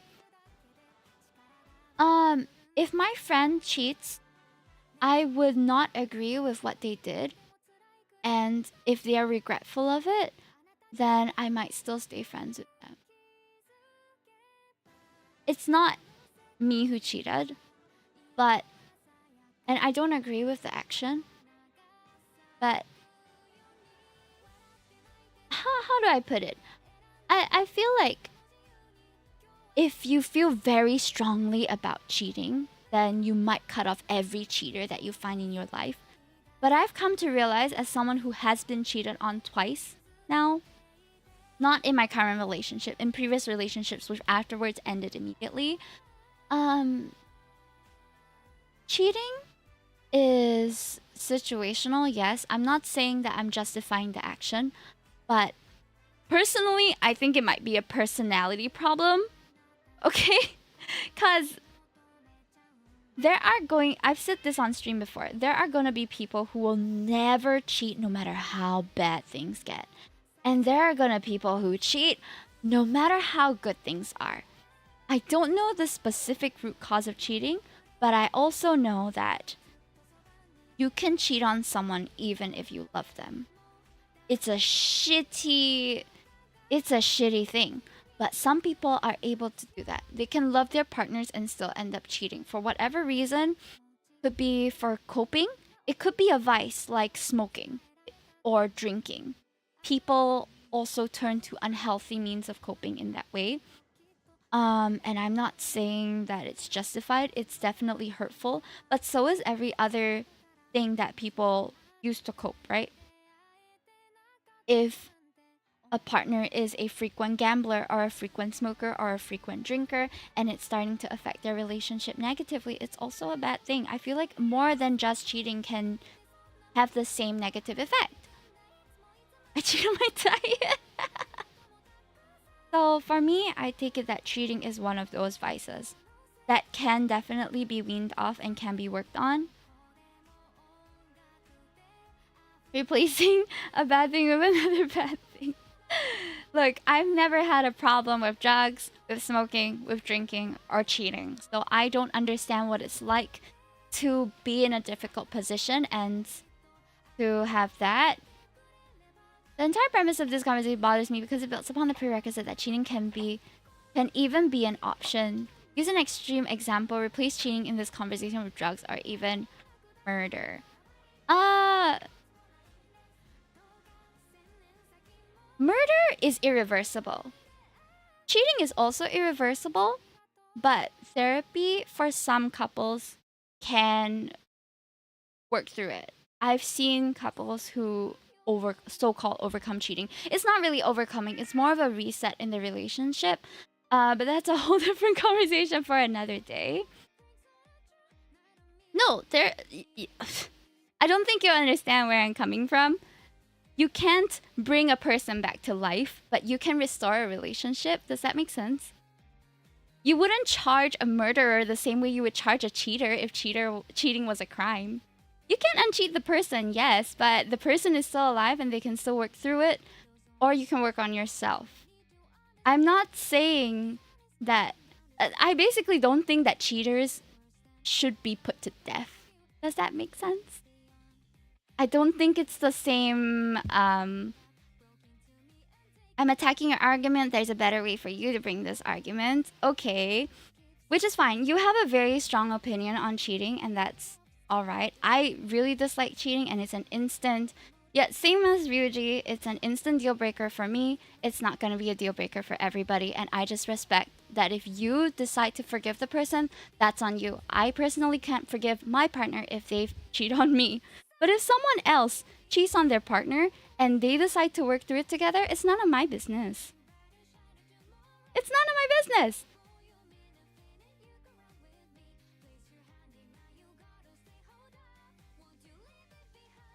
Okay, if you don't like how I'm bringing up my argument, I appreciate the feedback, but I'm just saying the way you're bringing about your argument also doesn't really make sense.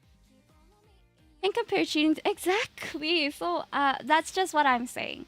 I'm just responding as the chats come in, and I apologize if I'm neglecting the art as we go. I did want to change the singing soon, so we might do that in a bit. Yeah, I think we should all calm down a bit here. I'm not sure what worked you up this much and why you think I'm presenting my art. This is Monday Art Chill. We are Art Chill. We may have explored more serious topics, but at the end of the day, this is a hangout. This place is not a place for debate. I'm not presenting pointers in where I'm trying to have a parliamentary argument.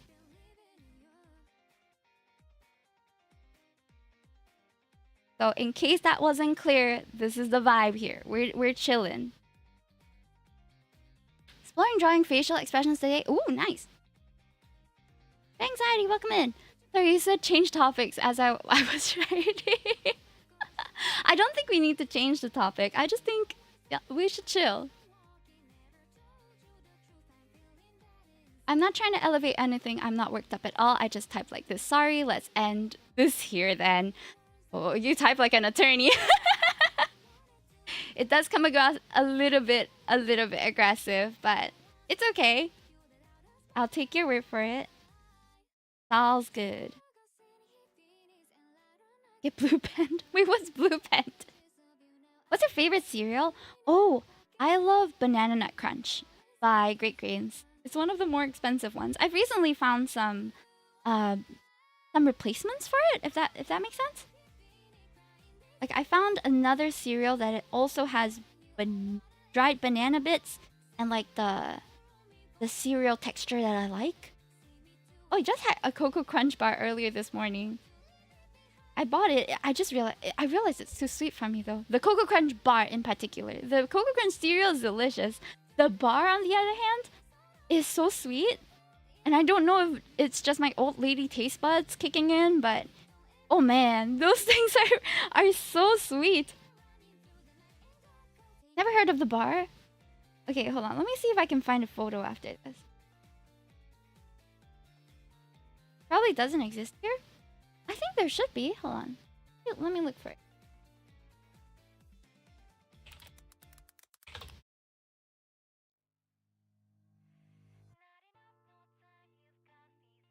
Oh, this one. Found it. Ta-da! Looks like this. And it has a white chocolate underlayer over here. Oh, it's super duper sweet. Like it's already chocolate biscuit sort texture. And then there's like it's the white chocolate underneath that makes it extremely sweet for me. I still eat it. I just drink a lot of water or milk while I eat it.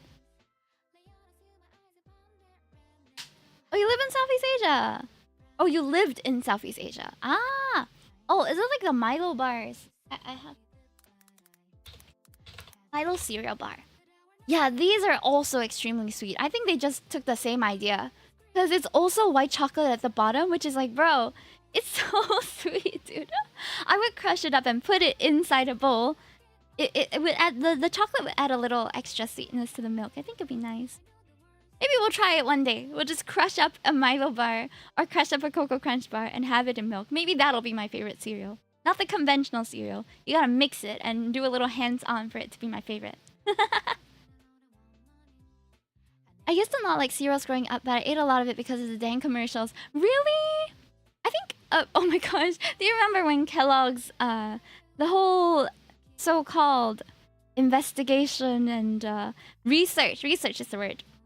Research into how cereals are super good for you, but it's all sponsored by the brands and it kind of removes credibility of the studies. I like eating spoonfuls of it. Let me show you. Banana. My favorite.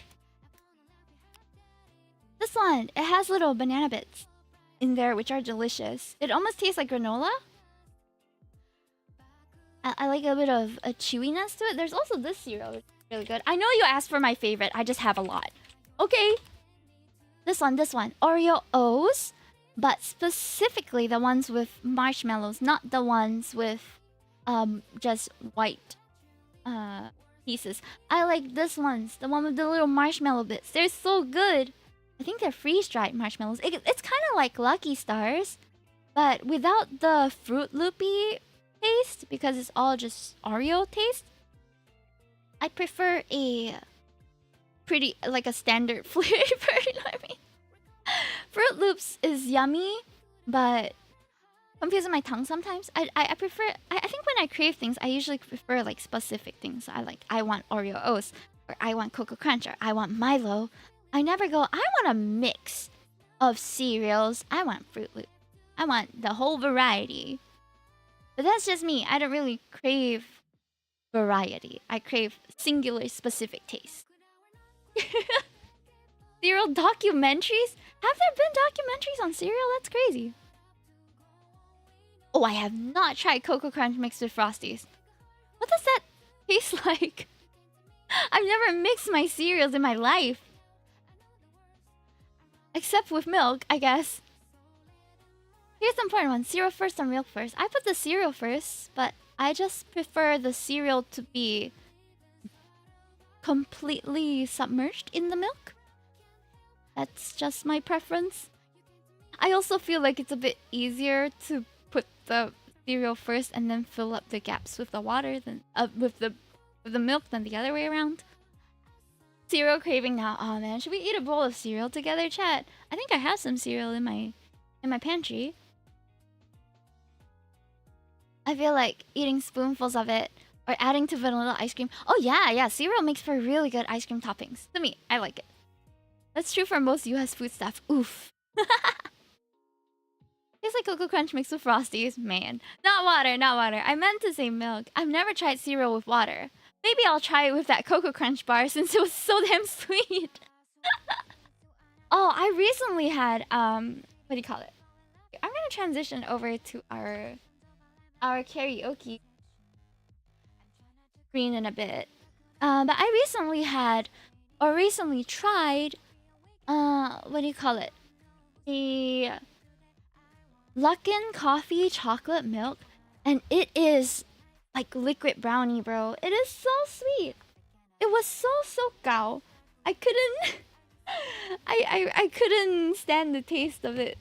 So it was really sweet. I could still drink it a little bit, but once I got enough down, I added water to it because it's so thick.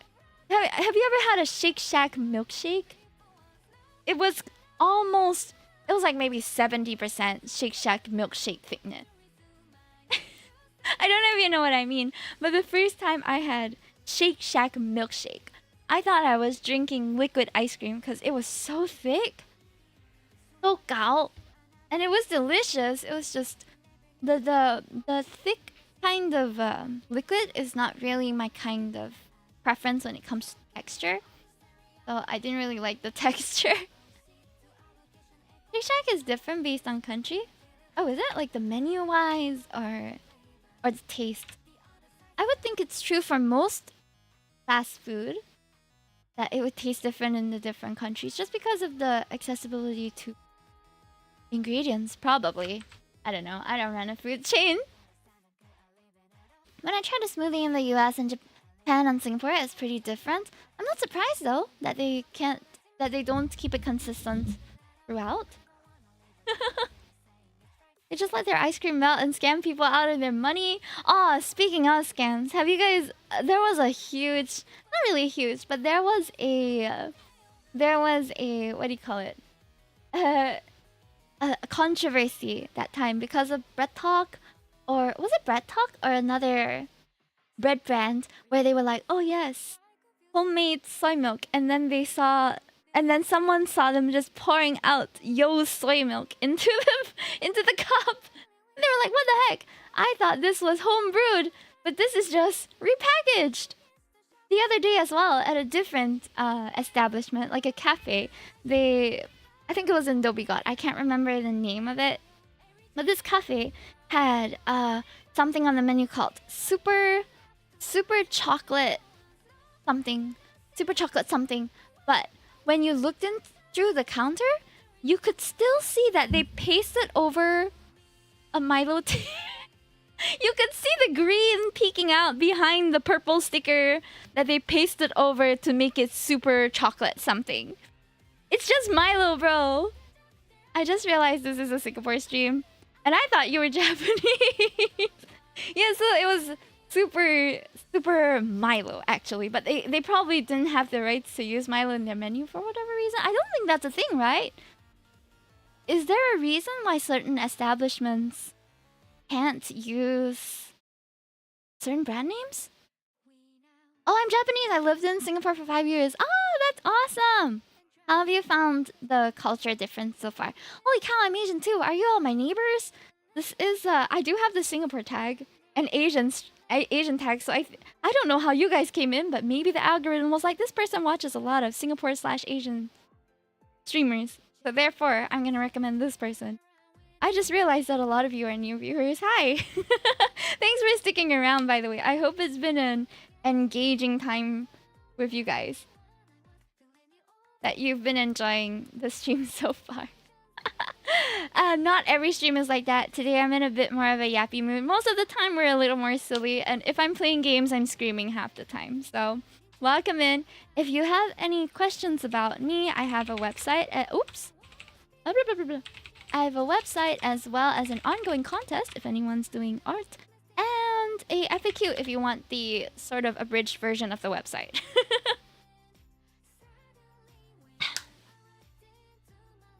I was in Singapore for the entirety of my primary school, so it's been a long time. I basically learned English in Singapore. Ah, that's awesome! Yeah, I do have an art contest ongoing. It's until April. It's gonna decide my next outfit in the future. So there's cash prizes, and if you like to design different outfits, like, please join it. Peace. Okay. It's been a fun, relaxing time, relaxing after work. Oh man, I'm gonna be honest, chat. I kind of wasn't looking forward to streaming, but this is just okay.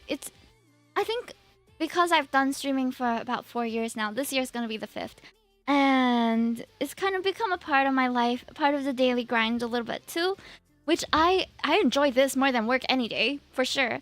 But there are some days where I feel more tired, more not so motivated to talk maybe. When I started stream, I just woke up from a nap, and then we started talking about my dreams that I had while I was sleeping. When else are you having dreams, right? And then we just kind of went off from there. I didn't think that I'd be ready to talk today, but you never know. That's why I stream regardless whether I feel like it or not, unless something major happens. Then I try to, or I'll postpone stuff if more important things take precedence. I like watching artwork streams, love seeing different art styles in general, and I think you look really cool and chill here. I'm glad that you enjoyed the stream. You can follow me on my socials if you want to see more of my work and how it's completed, because I didn't complete any work today. We just ended up doing the line art, which is also progress, but you know. No worries. I didn't mean to get. Wish you a wonderful day or night. Good night, chat. Good night, Aricha. Well, thank you so much for coming in. We are gonna switch categories in a bit though, so for those of you guys who've never been to my streams, there are nights where I just feel like singing. And tonight is one of those nights after attending YOASOBI's concert that I want to give some of their songs a go. I might butcher the lyrics, I apologize. I do not really speak Japanese, I just sing it because I like the songs. Yeah, but we're gonna do some karaoke. Idol is gonna be interesting. Like it's like trying to leave the house, you don't feel like going, but then you go and you just can't stop. I was just telling my husband this. It's like I would cry or break down sometimes before meeting friends because I was so tired and I just didn't want to leave the house. But then I get out of the house anyway and I have a wonderful time. It must be a little bit disorienting for him to see me break down now and then. It's like, I don't want to stream. And then I turn on stream and then I'm in stream mode and we have an amazing time. Oh yeah, but if you want, I'm also live on YouTube so you can catch me there if the ads pop up. Yeah. Sometimes life is just like that, you know? You just gotta do the shit you don't initially want to do and then maybe you'll enjoy it, who knows? But I've always been like that, even when I was younger. It's something that I'm trying to change. I'm trying to get into the mindset a bit earlier instead of panicking beforehand and then doing it all right. But when I was young, I didn't like showering, okay? I'm a stinky winky Singaporean who doesn't like showering in the morning, doesn't like showering overall, and I just wanted to watch my cartoons as a kid, so I would delay going into the shower, into the bath, or whatever when I was young. But the moment I went in there, I'd take forever to come out. I'd be like, oh yeah, I love this bath, and then I wouldn't want to come out. But I think it might just be that I don't want to bring myself out of my comfort zone in the moment, to have to change my mindset, change my physical location, and just prepare to do something else. Sometimes when you're in the zone, you're in your comfort zone, you just don't want to move. And that can be dangerous. I'm not saying you don't take any chill days, but most of the time if there's stuff you have to do that you should be doing, then maybe you should just go do it. Just like Nike says, just do it. Alrighty, so I'm going to head on over to our little Himi's bedroom here. We're gonna turn on some reverb. And oh, my 2.0 should be hidden. There we go. You don't like showering as a kid. Bathing isn't just a shower. It's swimming, it's pretending to be a water bender. For me, it was diving. I had this little... My mom had this little... it's a wash tub for washing clothes, but I would fill it up with water and sit in there because I was pretty little. And then we had this little, like, translucent scoop thing. And I put that on my face and then go down and... I'm snorkeling! There's nothing to see but my feet. But I'm snorkeling! Yeah! Alrighty, what YOASOBI song should we do tonight? Okay. YOASOBI concert just ended. Withdrawal karaoke now. Though I'll preface this with saying I don't know a lot of the songs by heart. Gotta put in headphones for this. Okay, I hope it's worth it. Oh my god, you are putting in the effort to put on headphones for me. Okay, let me just stand up as well. Whew. Oops. Excuse me. Excuse me. I felt like a dying game character there. I could just kill a rabbit in game and it was Achoo! And it just died. Alright, let's see. What is a song I know? Gesundheit. Hope I spelled that right. I wouldn't know. Time to turn the volume knob all the way to the max. Aw, Lickery, thank you so much for the bless you. I will try, but I don't remember all the songs and perfect timing, so it's just a chill one. You're not watching a professional, okay? And with that disclaimer, we're gonna begin. We're gonna start with one of the songs that they started for their concert, and I love this song so much. Can you hear it? Tabun. 涙流すことすらいまま過ごした日々のあた一つも残さずにさよならだ I might have blown out my voice already 一人で向かって朝に鳴り響きだけの音二人で過ごした部屋で目を閉じまま噛んじゃってた悪いのは誰だ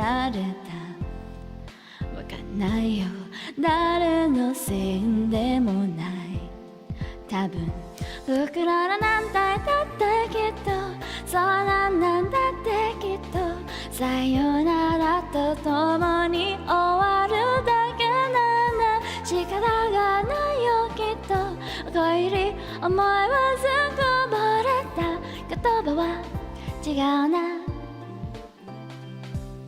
Maybe we should change it to like Monday YOASOBI withdrawals 一人で向かった朝にふと思う誰かのこと二人で過ごした日々の当たり前がまだ残っている悪いのは君だそうだけ悪いのは僕だ多分これも最終的ではないでしょそれは最終的な答えだよ僕らだんだんとずれていたのそれもただよくろき気になりだすストーリーだ穴に輝いていた日々にすら誇りは積もっていくんだ僕はなんだいだってきっとそうなんだいだってきっとさよならに続く道を歩くんだ仕方やないよきっとおかえりいつものようにこぼれ落ちた I'm sorry, I haven't warmed up Okay, we reset the title. Nelly.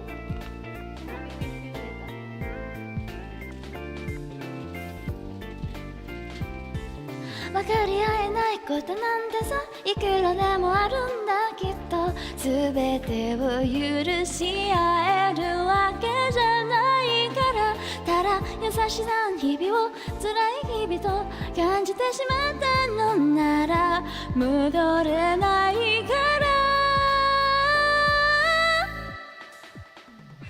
僕らなんだいだってきっと僕らなんだいだってきっとそんなんだってきっとさよならと共に終わるだけなんだ仕方がないときっとおかえり思いはずこぼれた言葉は違うなそれでもなんだってきっとなならできっと始まりに戻ることができたならなんて思い出しまうよ。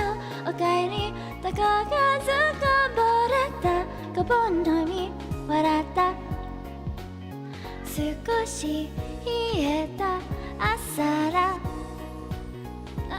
My husband just refilled my water. Thank you. Can we say thank you, Chewy?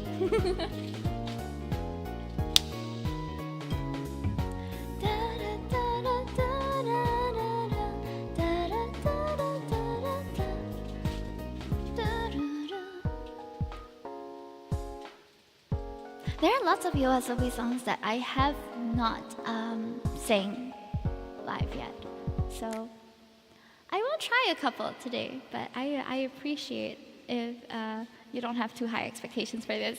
Hi, Sylvan Tree, welcome in. Next up, Yoru ni kakeru. Thank you, Victor, for the dancing emojis and all the emojis on YouTube and on Twitch. Thank you, Chewy. Yeah, husband just redeemed IRL hydrate. Yes.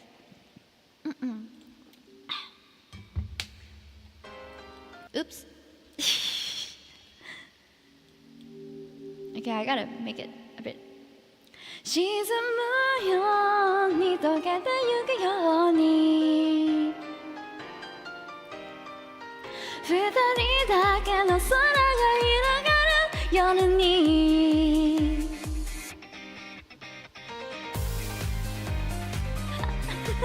I love this song too. This was their final song. I think they ended on this one. It was so good, guys. Oh my god. さよならだけだったその一言だ全てが分かった引き沈み出した星空と君の姿フェンス越しに重なってた初めて会った日から僕の心の全てを奪ったどこか儚い記憶をまとう君は寂しい目をしてたんだいつだってチクチクとなる世界でなんでだってさ触れる心ない言葉うるさい声に涙だこぼれそうでもありきたいなれよボケきっと二人なれ見つけられる探し日に笑えない君に思いつく限り眩しい明日を明けない夜に落ちけ夢の前に僕の手を掴んでほら忘れてしまいたくて閉じ込めた日々の抱きしめたぬくもりで溶かすから怖くないよ次日が昇るまで二人でいよう I forget how little I can breathe in this song. Maybe I should have saved this for later when I'm more warmed up. You're a Divergent anime fan. Welcome in from YouTube. Nice to see ya. It's only gonna get faster.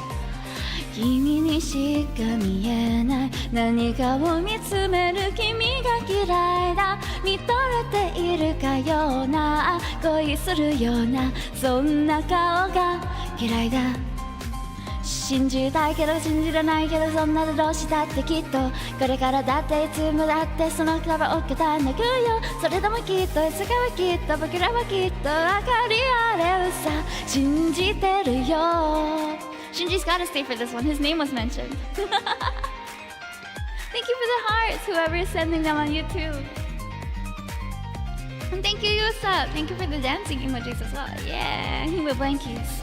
もう嫌だって疲れたんだだがむしゃらに差し伸べた僕の手を振り掘る君もう嫌だって疲れるのなんて本当は部下も言いたいんだあるまってチクチクとなる世界でなんでだってさ君は染めのない白い言葉どれもそれがない終わりにしたいだなんさやりたい車にしたい時君は初めて分かった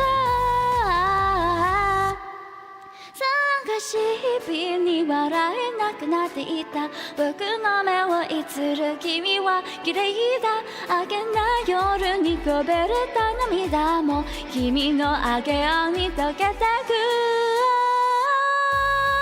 変わらない日々に泣いていた僕を君は優しく終わりへと誘う沈むように溶けてゆくように染みついた霧が晴れる忘れてしまったくて閉じ込めた日々に差し伸べたくれた君の手を取る涼しい影が空を泳ぐように今吹き抜けていく繋いで手を離さないでよ二人今夜が駆け出していくI got thrown off. I didn't realize that I forgot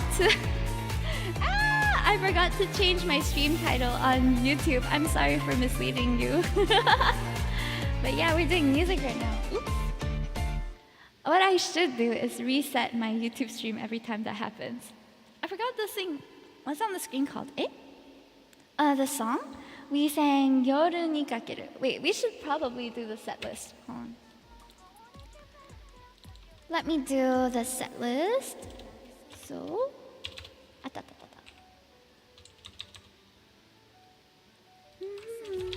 just now we sang.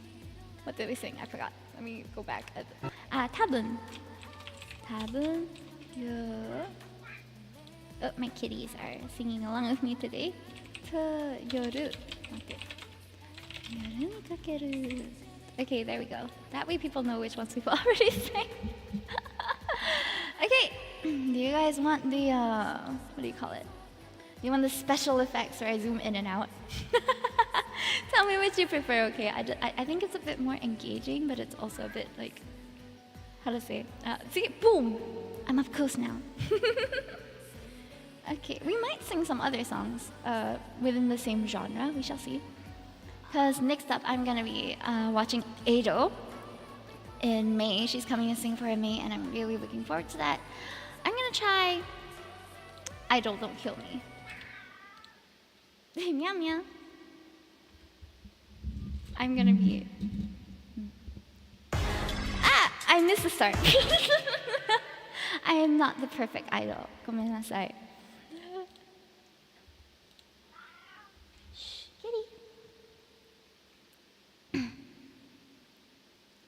無敵の笑顔ぶらすメディア知りたいその秘密ミステリアス抜けてるとこさえ彼女のエリア完璧で嘘つきに君は天才的のアイドル様今日何食べた好きな本は遊びに行くならどこに行くの何を食べたい空は内緒何を嫌いでものらりくらりそう淡々とだけどさんさんと味噌が見えないひじみちは蜜の味あれもないないないこれもないないない好きなタイプをあゆとさとあえて誰かを好きになることなんで私わからなくてさ嘘が本当か知りないその言葉にまた一人落ちるまた好きにさせる誰もが目奪われてく君は完璧で究極の愛どこにさえ合われない一番星のお前代わりその笑顔で愛してるんで誰も彼も虜にしていくその瞳が背中玉がそれもそら完全な愛はいはいあの子は特別です我々は花からおまけです美味しさまの光と薬美です全てがあの子の悪がわかんないさるくさいなでも知ってなんてないわけじゃないこれはなんてじゃないから下さない完璧じゃない君の許せない自分は許せない誰よもの強い生き物は認めない誰もが信じあがめれずまさに最強の無敵の愛が抜けなんて見払わない立番星をやろしてる弱いとこなんで見せちゃダメねだから見ずに無事なのけちゃいやいやそれこそ本物の愛得意の笑顔だわキスメディア隠しきるほの秘密だけは愛してるって嘘でつもキャリアこれこそ私なりの愛だ流れる汗むかりのアクアルービーを隠したこのまぶた歌い踊り舞う私はマリアそう嘘はとびきりの愛だ。誰かが愛されたことも誰らのこと愛したものただ私の嘘がいつか本当になること信じてる。いつかきっと全部手に入れる。私はそのくばりの愛だとしないでみんなのことちゃんと愛したいからもう嘘はつくの。この言葉をいつか本当になるを願ってそれでもまだ君と君のだけは言えず言ったけどあやっと言ったこれは絶対嘘じゃない愛知ってる。I like you sing cats but I don't think I know that song.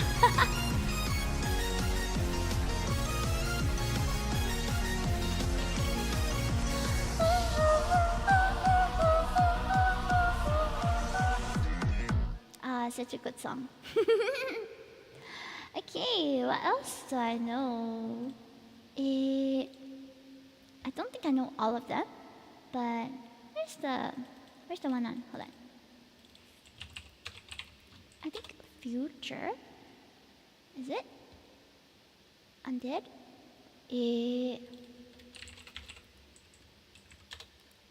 Where is mine? Oh, I do like where is mine? Do I know this one?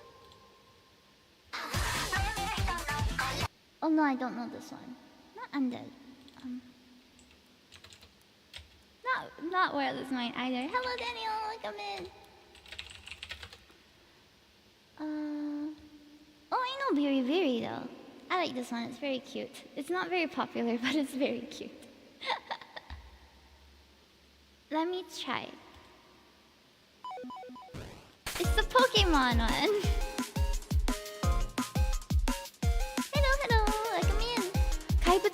Oh, it might be.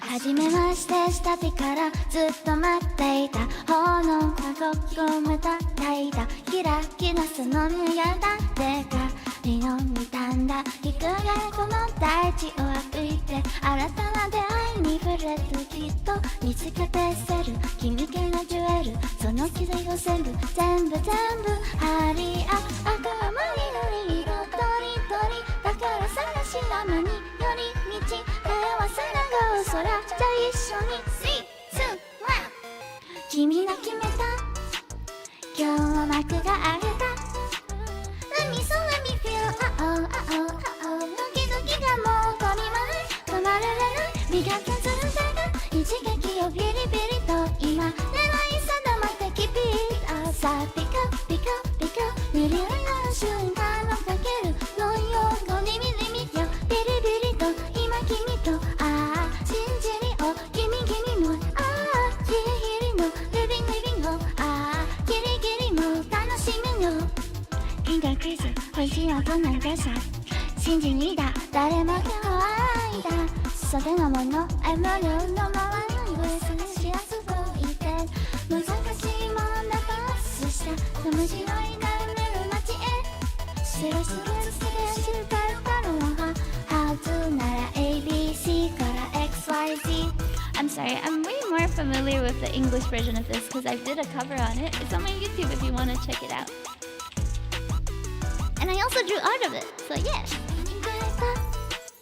やっと目が選えた Let me so let me feel ドキドキ知れるの君を愛したらリライスする朝も時が見える夜もついない夜ものぶつかり合う新感勝負そうしたでもっと前の夢が見たこのステージで君に決めた味わい的な時をさ時々を感じることの先にこう見えてそれた一撃をビリビリと今狙い定めてきてたさあピカピカピカ塗りの瞬間にしよういつつなのビリビリのしかしこの手にも瞳にして君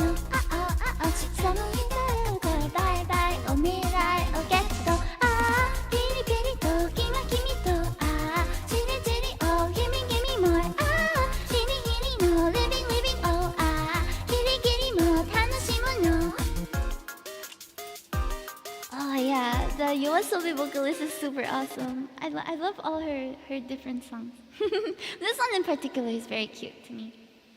I cannot remember which is the song. Wait, let me see if I have it. Oh, I need to charge my phone. My phone is dying. Okay, nande. It's not charging. One moment.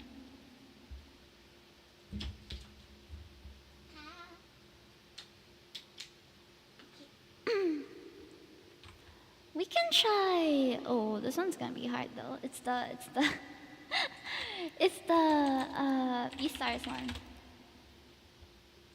I probably need the lyrics.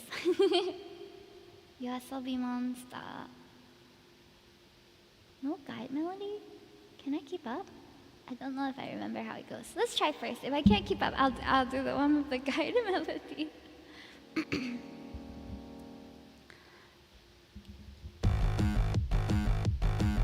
街に飛べか笑う声も意味なくりしてるだけのスクリーンモンスター気が古そうだクラクラすらほどのいい匂いがツンと刺した鼻の奥目を覚ましちゃうほどの甘くは誰の番だこの世界で何ができるのか僕には何ができるのかただその真っ黒な目から涙こぼれ落ちないようにあ願う未来ななんででもずっと食らいつくこの間違いだからの世界の中君には笑ってほしいからもう誰もやっつけない強くなりたいんだよ僕が丸をいられるように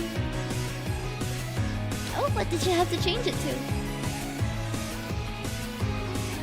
素晴らしく世界を今日も安泰街に渦巻く笑う話も知らないふりしてもしらした正気の沙汰じゃないが真面目のキザ抱こし鳴らす愛しろが挟む行き境消えない味が染みついている上ぐわの世界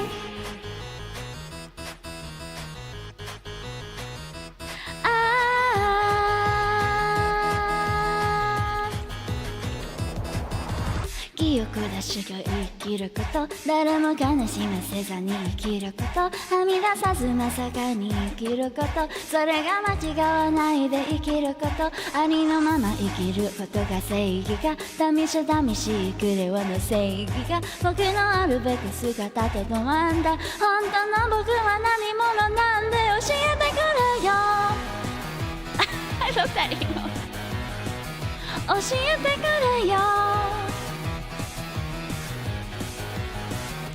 今日も答えのない世界の中で願ってるんだよ僕だからといつまでも君とただ笑っていたいから跳ねる心臓が体揺らし叫ぶんだよ今こそ動こそ出せ弱い自分は何度でもずっと食らいつくこの間違いだからの世界の中笑ってほしいからもう誰の泣かないよ強くなりたいんだよ僕が僕のいられるように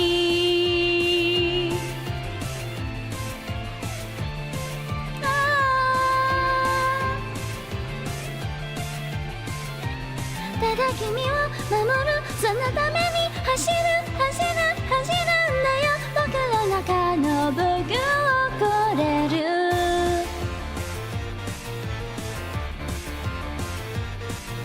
This one's so good, it's so fun to sing too. Okay, so now I know I can catch it. I think that was my first time being okay with how I sang that. Okay. Baby. What was the other one we sang? Do you remember? I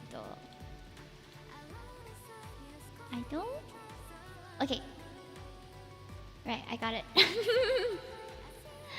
Alright, what else do we have? Encore? No. Love letter? I can't remember some of them. Pop into Tabun Sagenshoku. This is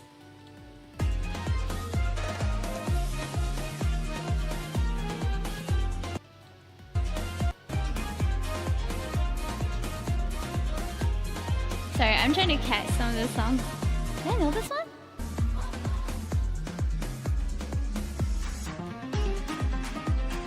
Okay, I think I can sing it with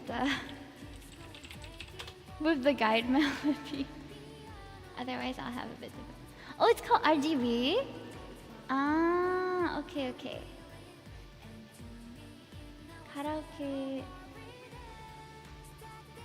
Karaoke lyrics? Okay. Okay, I've heard it, but I don't know if I've sang it before, so I need her to sing with me. Ah! Wait, where is it? Where's her voice? Ah! Matete. Please wait. Okay, I kind of know how it goes. One moment.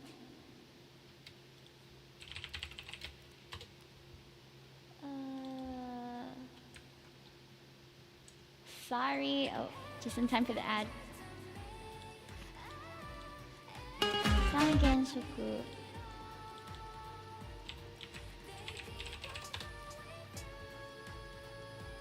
Okay, let's try this one.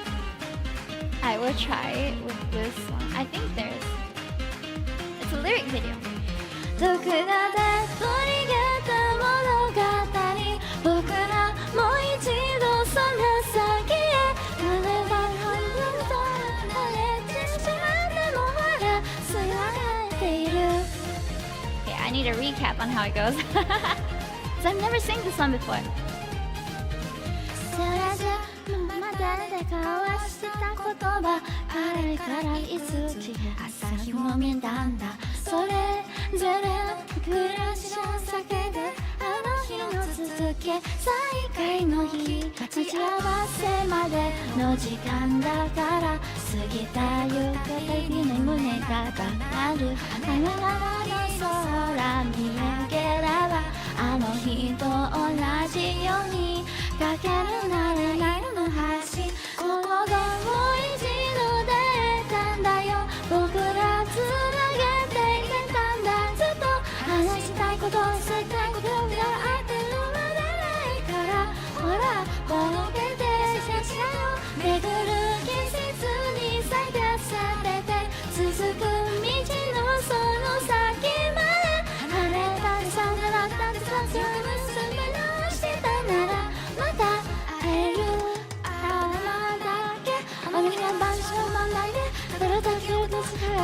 This kind of right.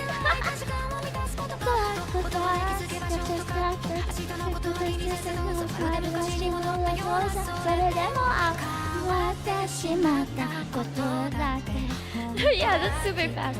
いくつもあるだけど今日だってもう置けないほどあのほらのままで I'll nail it one day. Just watch. But not today. Today is not that day. It's a nice song.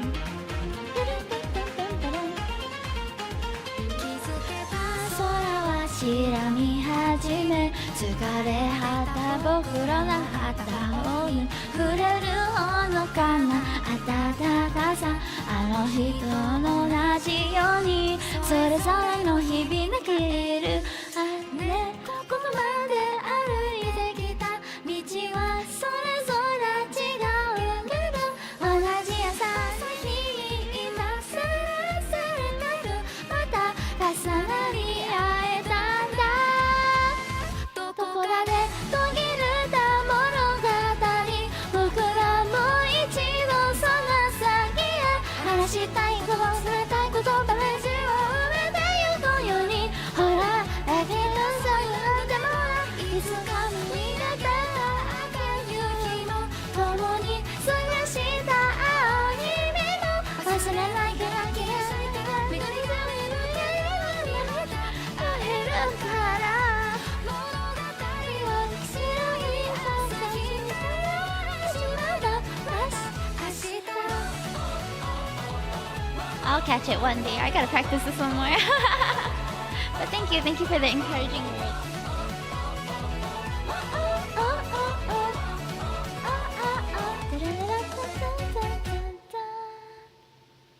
I like this one so much. It's so cute. And it's about colors. Hehe. Game so cool. 3 primary colors. But I'm realizing some patterns in YOASOBI songs. There's always a pitch change up or a rap part. I'm not sure how to explain it, but you just know when it's a YOASOBI song. They've got their brand already. What's this one?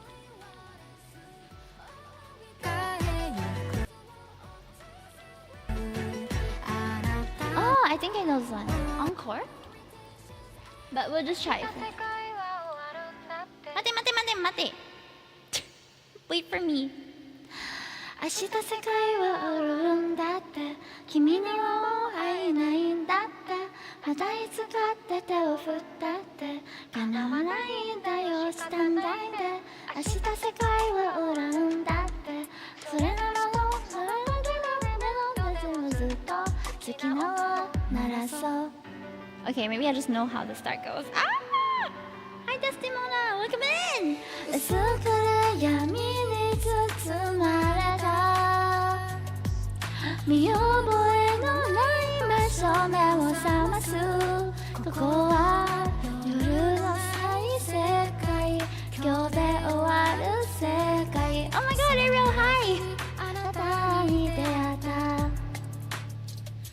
好きにしていいとそれだけ残してどこかへ行くあなたの音が遠ざかったくそしてまた一人呼んだくの中でありふれたあの日々をただ思い返す降りてくることはまず世界で辛い過去を嫌な記憶は振らないメロディーも今日でさよなら一人車を走らせる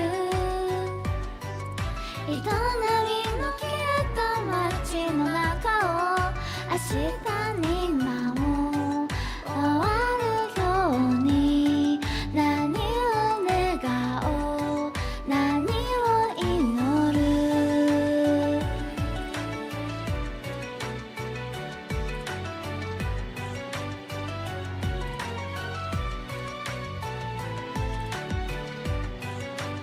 Hey, nice to see you, Ariel. Can we get a shout out? I don't know if any of my mods are here, but can we get a shout out for Victor and Ariel, please? どこかから不意にかすに聞こえてきたのはピアノの音恋の誘われるままに呼吸を合わせるように重ねた音心地よくて懐かしくていつも溢れてくる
明日世界はあるんだって。もしも世界が終わらなくって明日がやってきたならね、その時を二人一緒になんで。 Oh, that's so cute. I like this song a lot. Okay, this encore. I'm just gonna keep adding so that one day I will add all this into my, what do you call it? Into my song list. もう少しだけ。え？ Do I know this one? I don't know if I know this one. It's quite a cute one, I think. Right? Oh, okay, I know which one. もう少しだけ踏み出せたのなら、そう小さな優しさを分け合ったのなら、ありふれた一日が素敵になってよくほら、そうやってあなたの喜び巡ろう。 Okay, after this one I'll sing one that I'm familiar with. I'm sorry you guys had to see me struggling for the past like 3 songs. I hope you guys are having a good day.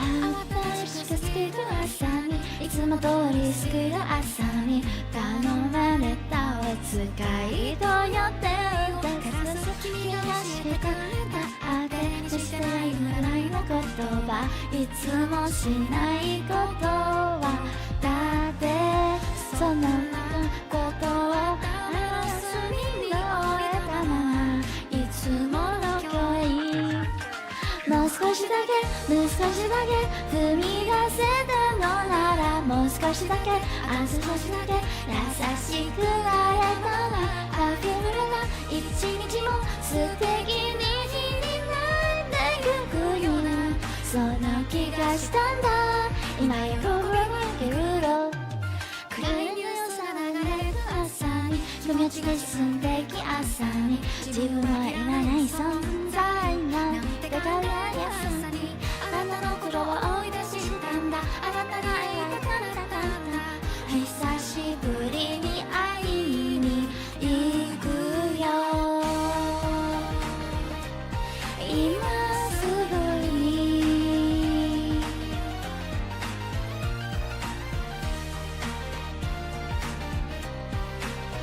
Oops, sorry, my tracking got lost for a bit because I looked away. そんな朝に思いを重ねる朝にいつもよりも早く家を出る恋に触れただけの優しさが私の優しさに変わったんだほら喜びは巡るもう少しだけ踏み出せたことがもう少しだけほんの少しだけ優しくなれたらあふれた一日もどぶげぶぜ一日にほら帰れたんだけど今日はあなたから私へと思いが伝わる素朴から君の腹喜ぶが昼があふれた毎日から踏み出した優しさが今誰かにぼやけと巡り続けるんだずっと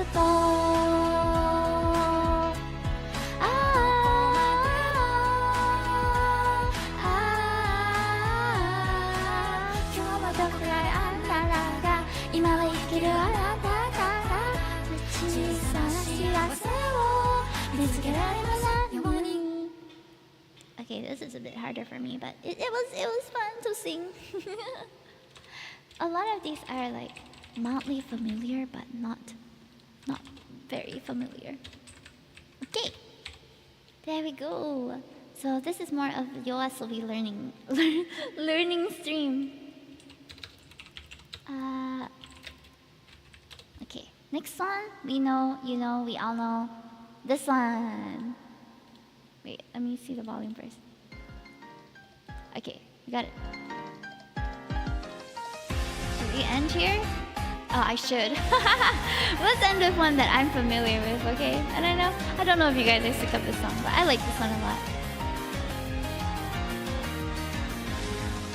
夢の中で見えた未来のこと、夏の夜君と並ぶ影が二つ、最後の花火が空に昇って消えたら空をあいつに、いつも通りの朝にいつも通りの君の姿、思わず目をそらしてしまったのは、ああどうやったって忘れられない君の言葉、今もずっと響いてるから、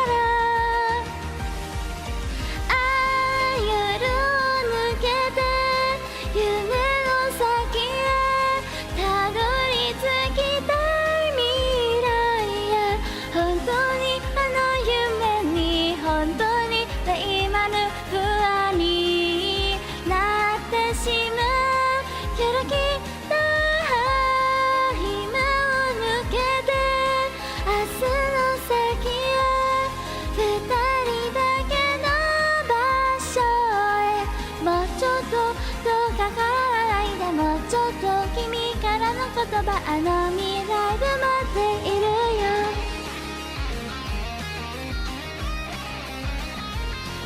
Thank you for joining me today, whether it was for the art, for the music, or whatever it is. I appreciate you so much. I hope you guys are looking forward to Wednesday and Thursday and Saturday, where I'll also be streaming too. No, spam me! 誰も知らない二人だけの夜、待ちがかれていた景色と重なる夏の空に、未来と今つながるように開く花火、君とここでほらあの夢をなぞる、見上げた空を飾る光が今照らして横顔、そうするとこの景色のために、そうずっとほら二つの未来が今重なり合う、バランバランバランバンバン、ああ夜の中で君と二人たどり着い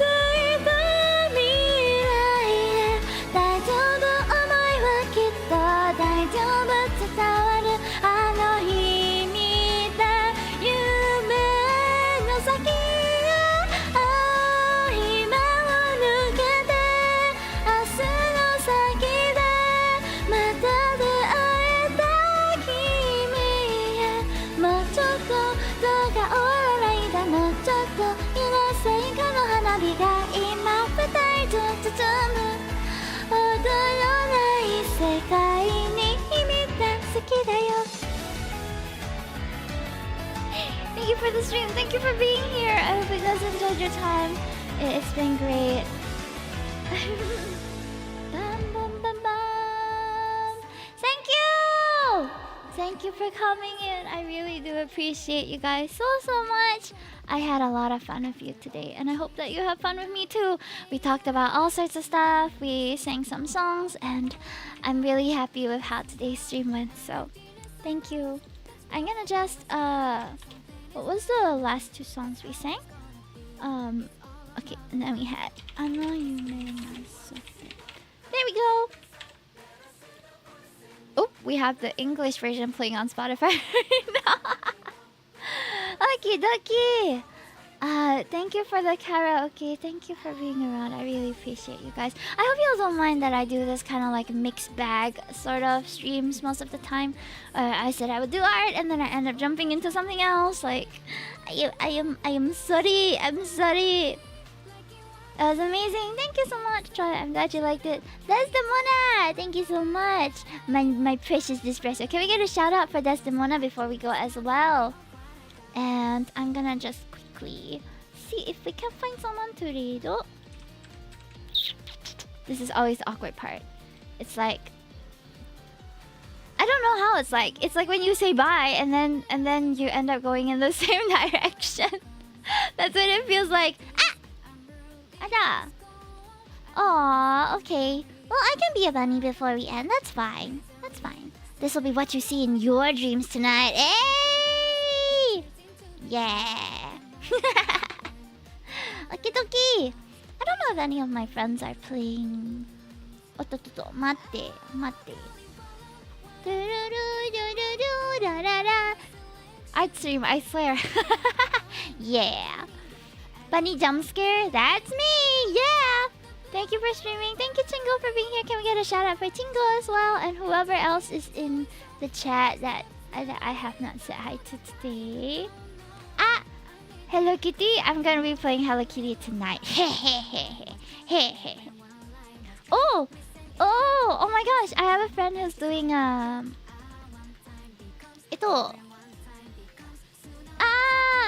夜を抜けて明日の先で Oh, never mind. She's sleeping. I thought that I have a friend who is debuting, but she's asleep right now. I do have Yubi though. Yubi is a Singapore streamer as well, and she's doing whatchamacallit, karaoke as well. So yes, let's go enjoy her stream, shall we? Thank you so much for redeeming Bunny. And for those of you on YouTube, we are raiding this person. I don't know how to raid on YouTube, so we're going to be raiding through Twitch. So you can join us there. Yeah! Okay, I'm gonna go shower, eat my nasi lemak, and then play Hello Kitty Island Adventures. So it's a cozy night for me tonight. Good night, everybody! It was wonderful seeing you, and I will see you next stream. Next stream is on Wednesday, by the way. We're going to be doing Celeste again.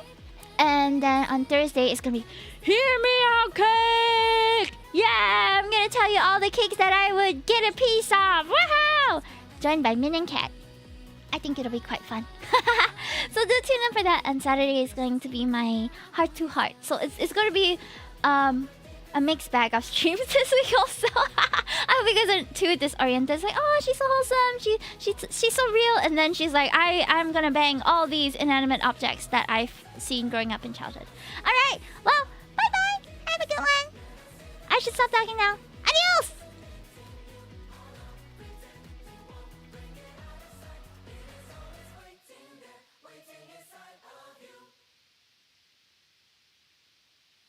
Sereno, the skies of night is creates a flower.